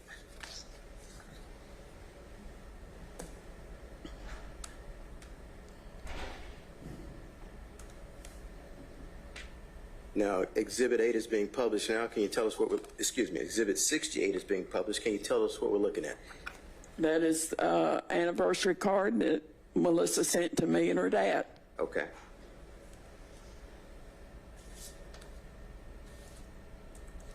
And did she also include a written note? Yes, she did. Can you read that into the record? Happy anniversary. This year I'm going to take you out to lunch. My only day off is June 6th. Meet us there at 11:45 to 12 o'clock at Ryan's. You and Dad can bring JC and Kimberly. Okay. And when we're talking about Dad, is she referring to Carl Patton? Yes. And is this a card from just Melissa, or is there anyone else included on this card? She signed it Melissa, Chrissy, and Joey. Okay. And who are those persons? Chrissy is Christina, and Joey is Joseph. Okay. Those your grandchildren? Yes.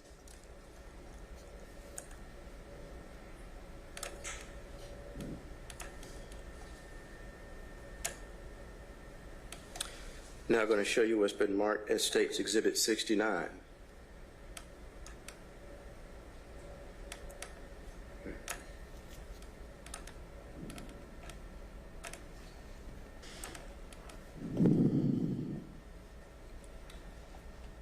Can you tell us what we're looking at? That's Father's Day card to her dad. Okay. And can you read into the record the top part of the front of the card on the left? For a dad who means so much. All right. You want me to read the rest of it? No, that's fine. Thank you.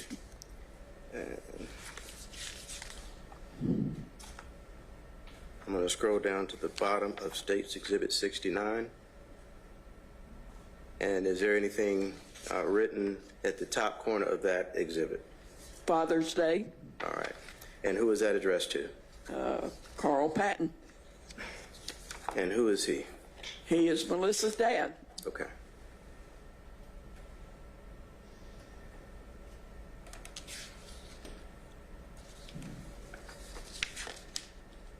All right. And last, I'm going to show you what's been marked as State's Exhibit 70.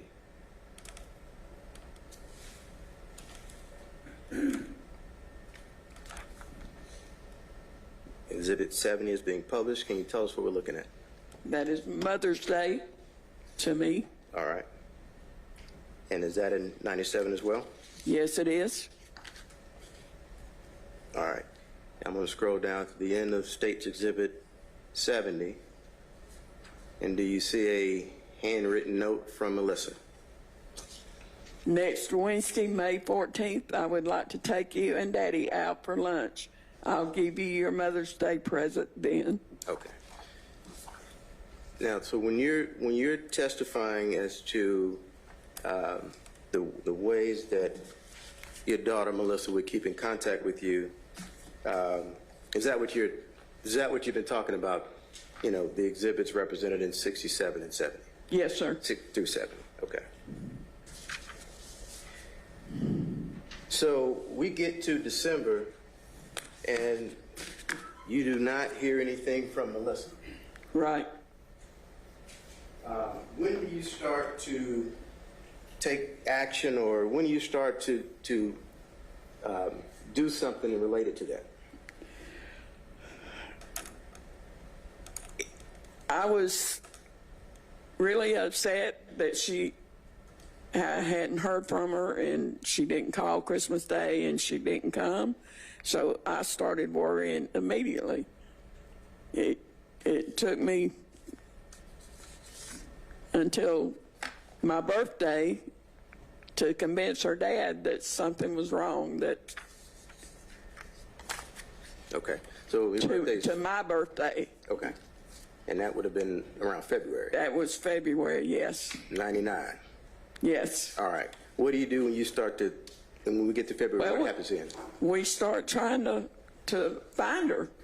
What do you do to try to find her? I believe after my birthday, we went to Brookline Street in Atlanta to where her and Chris were living. And when we got there, the house was empty. Nobody was living in the house. All right. And at any point, do you make any attempts to contact law enforcement? Not right away. I did when another month or so, I guess. It actually took me till the whole year of 1999 to be able to convince everybody that something was wrong. Okay. When you say everybody, who are you trying to talk to? Just friends and family and... Okay. Was it,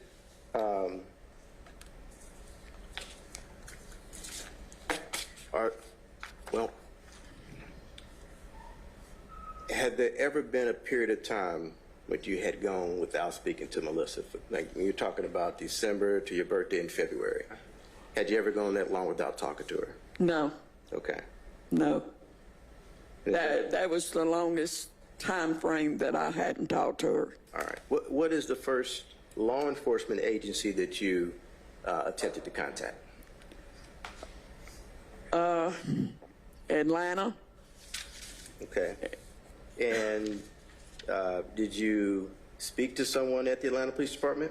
I did, and they told me. Well, you can't say what they said. That's fine. Did you go to any other law enforcement agencies? Yes, What agency was that? that would be Henry County. Okay. So if we're trying to orient, a time frame, and, Right. and we're in 1999, and this is the year that you're going into the different agencies, can you tell us around what time of year you start with Atlanta Police Department? It was probably in the spring. It was somewhere around in the springtime. And how many times do you attempt to make contact with them? Well, when I contacted them about it, they didn't want to. The officer the person I spoke to, I don't know who it was. They told me because she was married and she was over 18, and she was 21 at the time. So. Okay. At what point did you go to Henry County? Henry County, because we talked to a friend of ours and told him that we couldn't find Melissa, and what suggestions he could do to help us find her. Okay. Did you make any attempts to contact the district attorney's office? No. Okay. At any point did you do that? No. All right.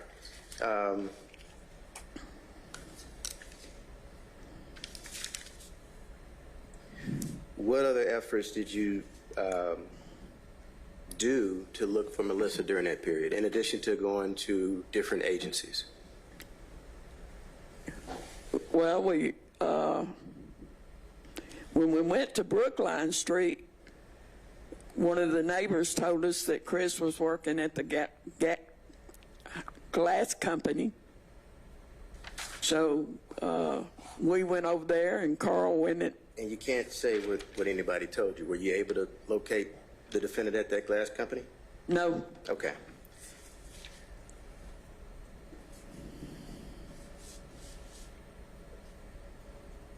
All right.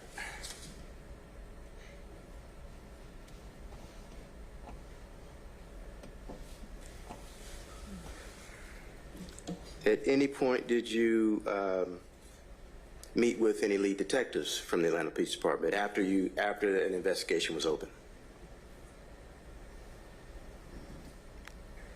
I'm confused. Are you familiar with Detective Calhoun? Yes. Who is Detective Calhoun? He was the name and number that I was given to contact when in 2003 when Melissa was finally identified. Okay. And at that time, was it your understanding that he was a lead detective on that case? Yes. All right. And did you in fact contact that detective? Yes, I did. All right. And did you provide information and conduct interviews with that detective? Yes. All right.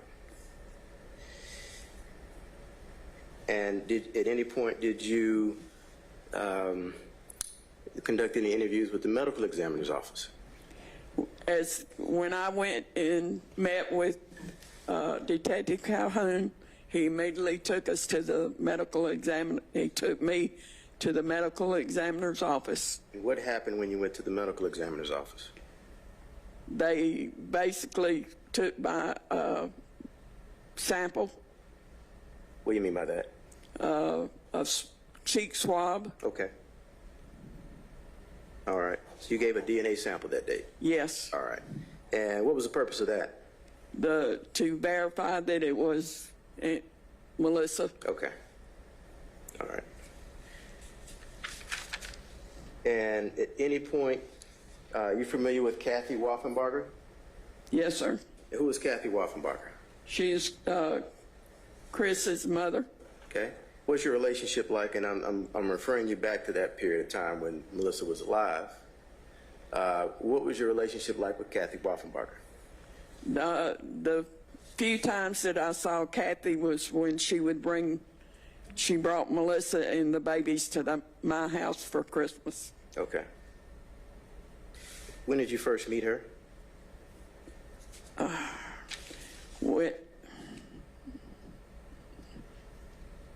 When Melissa and Chris started running away. Okay. Was that before they were married?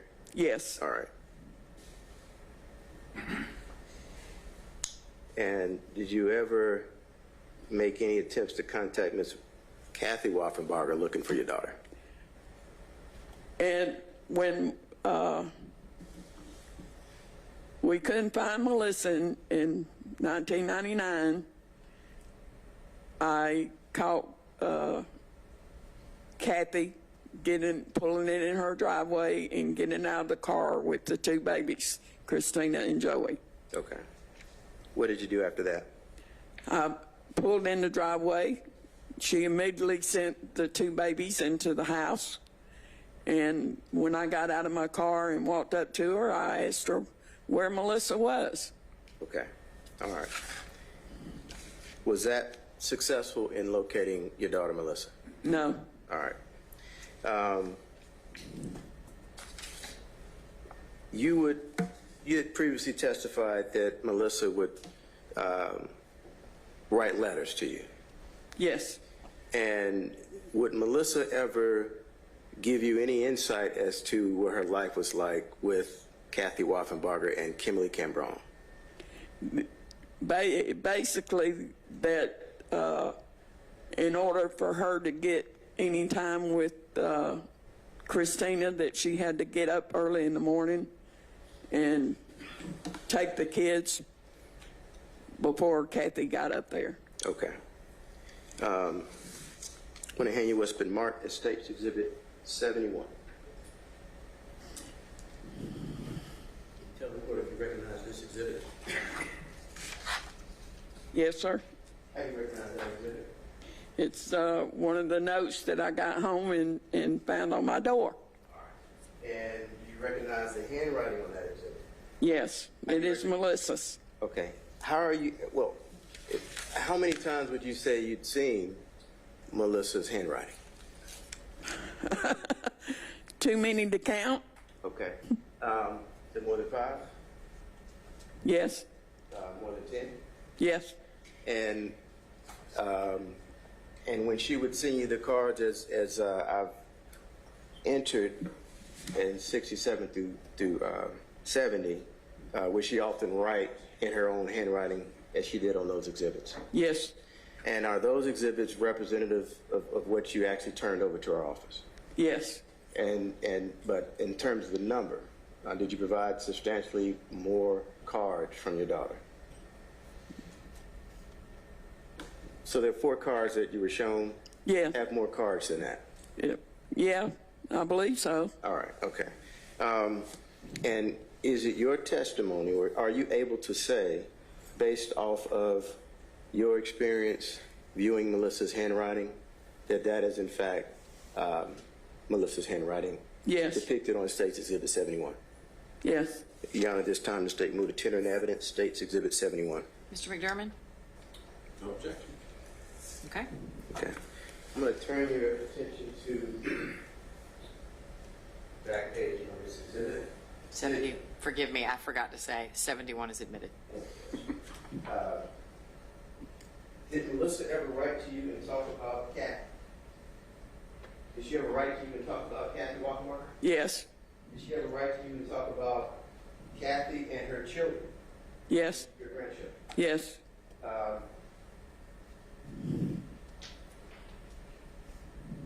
State's Exhibit 71, are you able to read her handwriting? Yes. Okay, can you start right here and end right here? Just start right there and read that into the record. But Kimberly and I get along pretty good. Every time she hears her mom say something about me, she sticks up for me and tells me about it. I remember telling that Kathy said that she wishes me and Chris would move away. Kimberly says to her that if we moved, we would take Chrissy with us. Kathy said, no, she won't either. And Kimberly, she is their daughter. Then Kathy said, no, she isn't. If someone said that about you, you would get mad. So did I. I told Chris, and Chris got mad. When Kathy asked to take Chrissy off, Chris said no. she better be here when I get back. Kathy got mad and I laughed. Now, based on that letter and your conversation that you had with Melissa, was it your impression that Melissa wanted to turn her children over to Kathy Woffenbarger? No. Was it your impression that Melissa wanted to permanently give up her custody of her children to Kathy Woffenbarger? No. Did Melissa ever say that? No. And your testimony is that 7 days after that July attack in 1998, Melissa asked for the case to be dismissed on July 29th. Is that your testimony? Yes.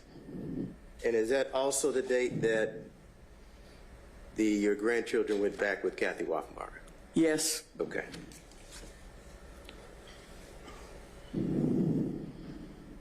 Now,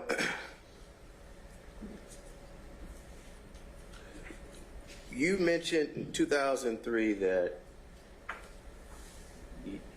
you made contact with lead detective Alton Calhoun. Was that when Melissa's remains were identified? Yes. Okay. Was there anything else that happened in 2003 of significance? Yes. Okay, what is that? Melissa's father was arrested. Okay. What was he arrested for? He was arrested for murder. All right. And was there a name associated with your husband, Carl Patton? Was there a nickname associated with him? Yes. And what is that nickname? His nickname was Hot Shot. A nickname, another nickname specifically, a national nickname associated with your husband. Are you familiar with what I'm talking about? Yes. And what is that name? The Flint River murders. Okay, all right. And so you're familiar with that name? Yes. All right. Now, we're talking about 2003 when your husband is arrested and the remains are identified. Are you familiar with Bruce Jordan? Yes. All right. Was he the investigator that worked on that case? Yes. All right. And did you get an opportunity to meet Bruce Jordan? Yes, I did. Where did that meeting take place? In my dining room. All right. Was there anyone else present in your dining room when that happened? I believe the original investigator on the Flint River murders was there. Okay. Where was Carl Patton at that time? They had taken him out. All right. Now, had they arrested you as well at this time? No, I was not under arrest. Okay. And at any point, did you make any request Yes, after I Carl did. Patton was arrested? Yes. What was that request? Bruce Jordan wanted me to help him and to talk to him about what Carl had done, and I told him if he wanted my help, that he needed to find my daughter. Okay. Because she was missing. Okay. And so that request in 2003, and then you have the subsequent identification of the remains in that same year. Is that your testimony? Yes. How soon, if you can recall, how soon do we have that interview to where we get the identification? Carl was arrested on the morning of February 23rd, and I was told on March 17th that Melissa had been found and ID'd. Okay. What did you do after that?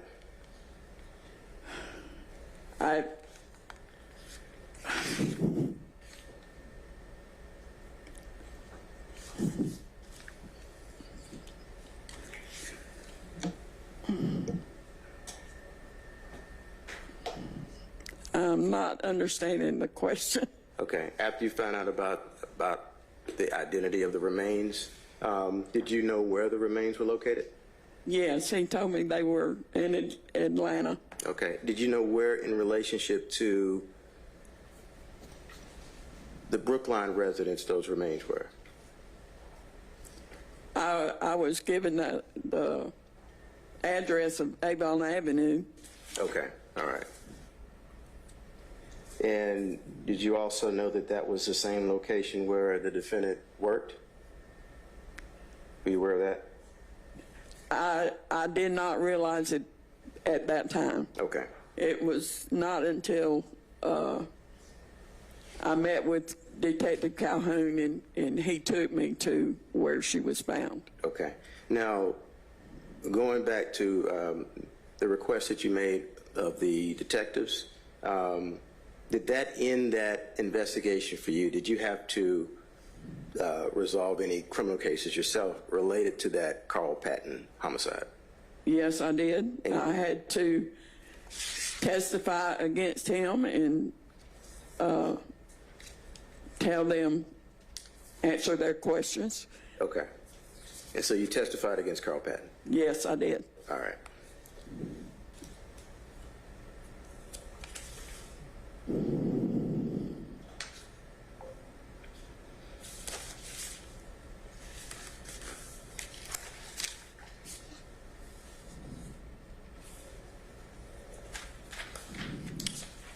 One moment, Judge. Sure.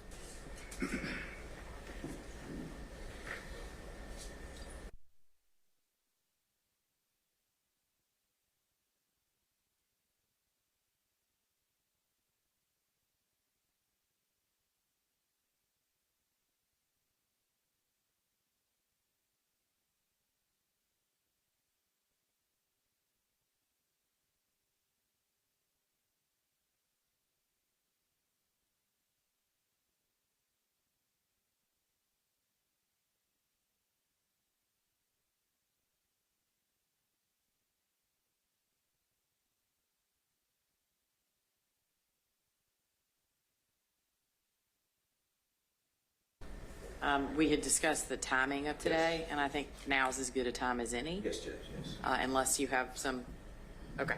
Yeah, thank you. Okay, so for first thing I'm going to do is, I'm just you can stay there for just a moment. Ladies and gentlemen, so in terms of scheduling today, one of you has an appointment at 4 that y'all need to get to, and we all know how much time it takes to get where you need to go with the shuttle and all those things. So we're going to adjourn a little bit early today. Actually, in just a moment, I'm going to excuse you. I'm going to ask you to return on Monday morning at 10:30 a.m. So a little later. Hopefully you'll be a little behind the traffic. It won't be too bad. We will start Monday morning, 10:30 a.m., just like regular. Have you done it before? A couple of things to remind you about. As I have told you before, your decision in this case is supposed to be based only on the evidence that you hear in the courtroom.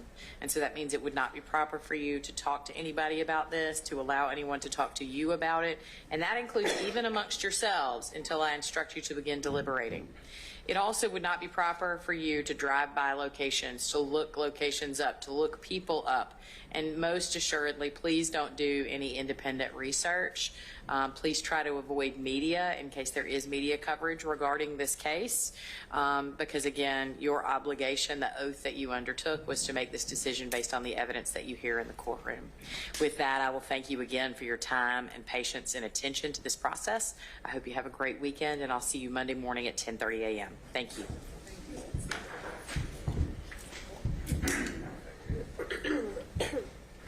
Hang on just 1 second, sir. The deputy's coming for you.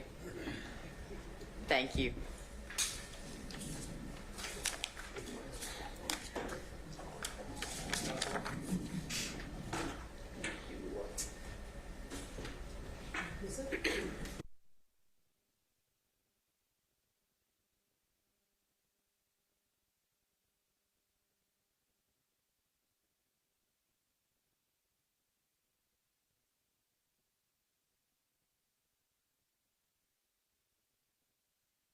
Patton, you are excused. You also will need to return tomorrow morning, or Monday morning at 10:30, but you're excused for the day. Thank you.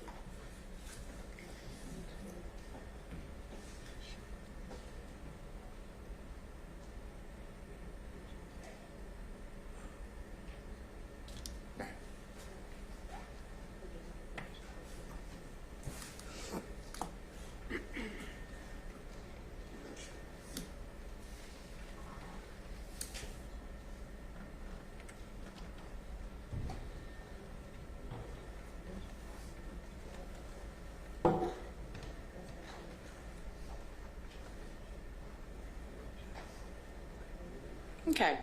Any matters from the parties that we need to address before we adjourn for the day? Not from the state. Mr. McDermott? Nothing from the defense. Okay. Two things I wanted to mention to y'all. One, I still need some jury charges. You're going to get them. I've made notes. They're very, well, there's one or two additions. They're all patterns. Yes, sir. You know, with the graved out ones that say you don't have to, but you can. We're going to ask you to do it. I've got a couple of questions about theirs. I'd rather talk with them first. Sure. And then, but it'll take you 5 minutes to incorporate my changes. Okay. Unless something happens. That'll be fine. Between now and then. Okay, thank you. The other thing is I have, the reason that we'll be beginning on Monday at 10:30 is actually have a calendar scheduled on Monday morning. I don't believe any of you are on it. On Monday or Tuesday? Actually, is it Tuesday? So the big trial calendar call is on Tuesday. But Judge Cornwell is going to cover that for me in another courtroom. He just needs announcements, and if you have any pleas, he will be happy to take them on my behalf.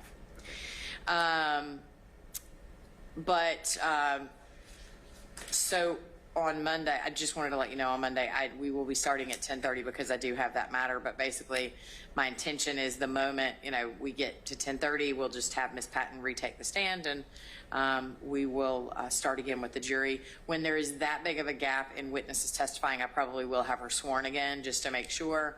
Other than that, I think hopefully everybody have a good weekend, and I will see you on Monday at 10:30. Okay? We are adjourned. Thank you, Judge.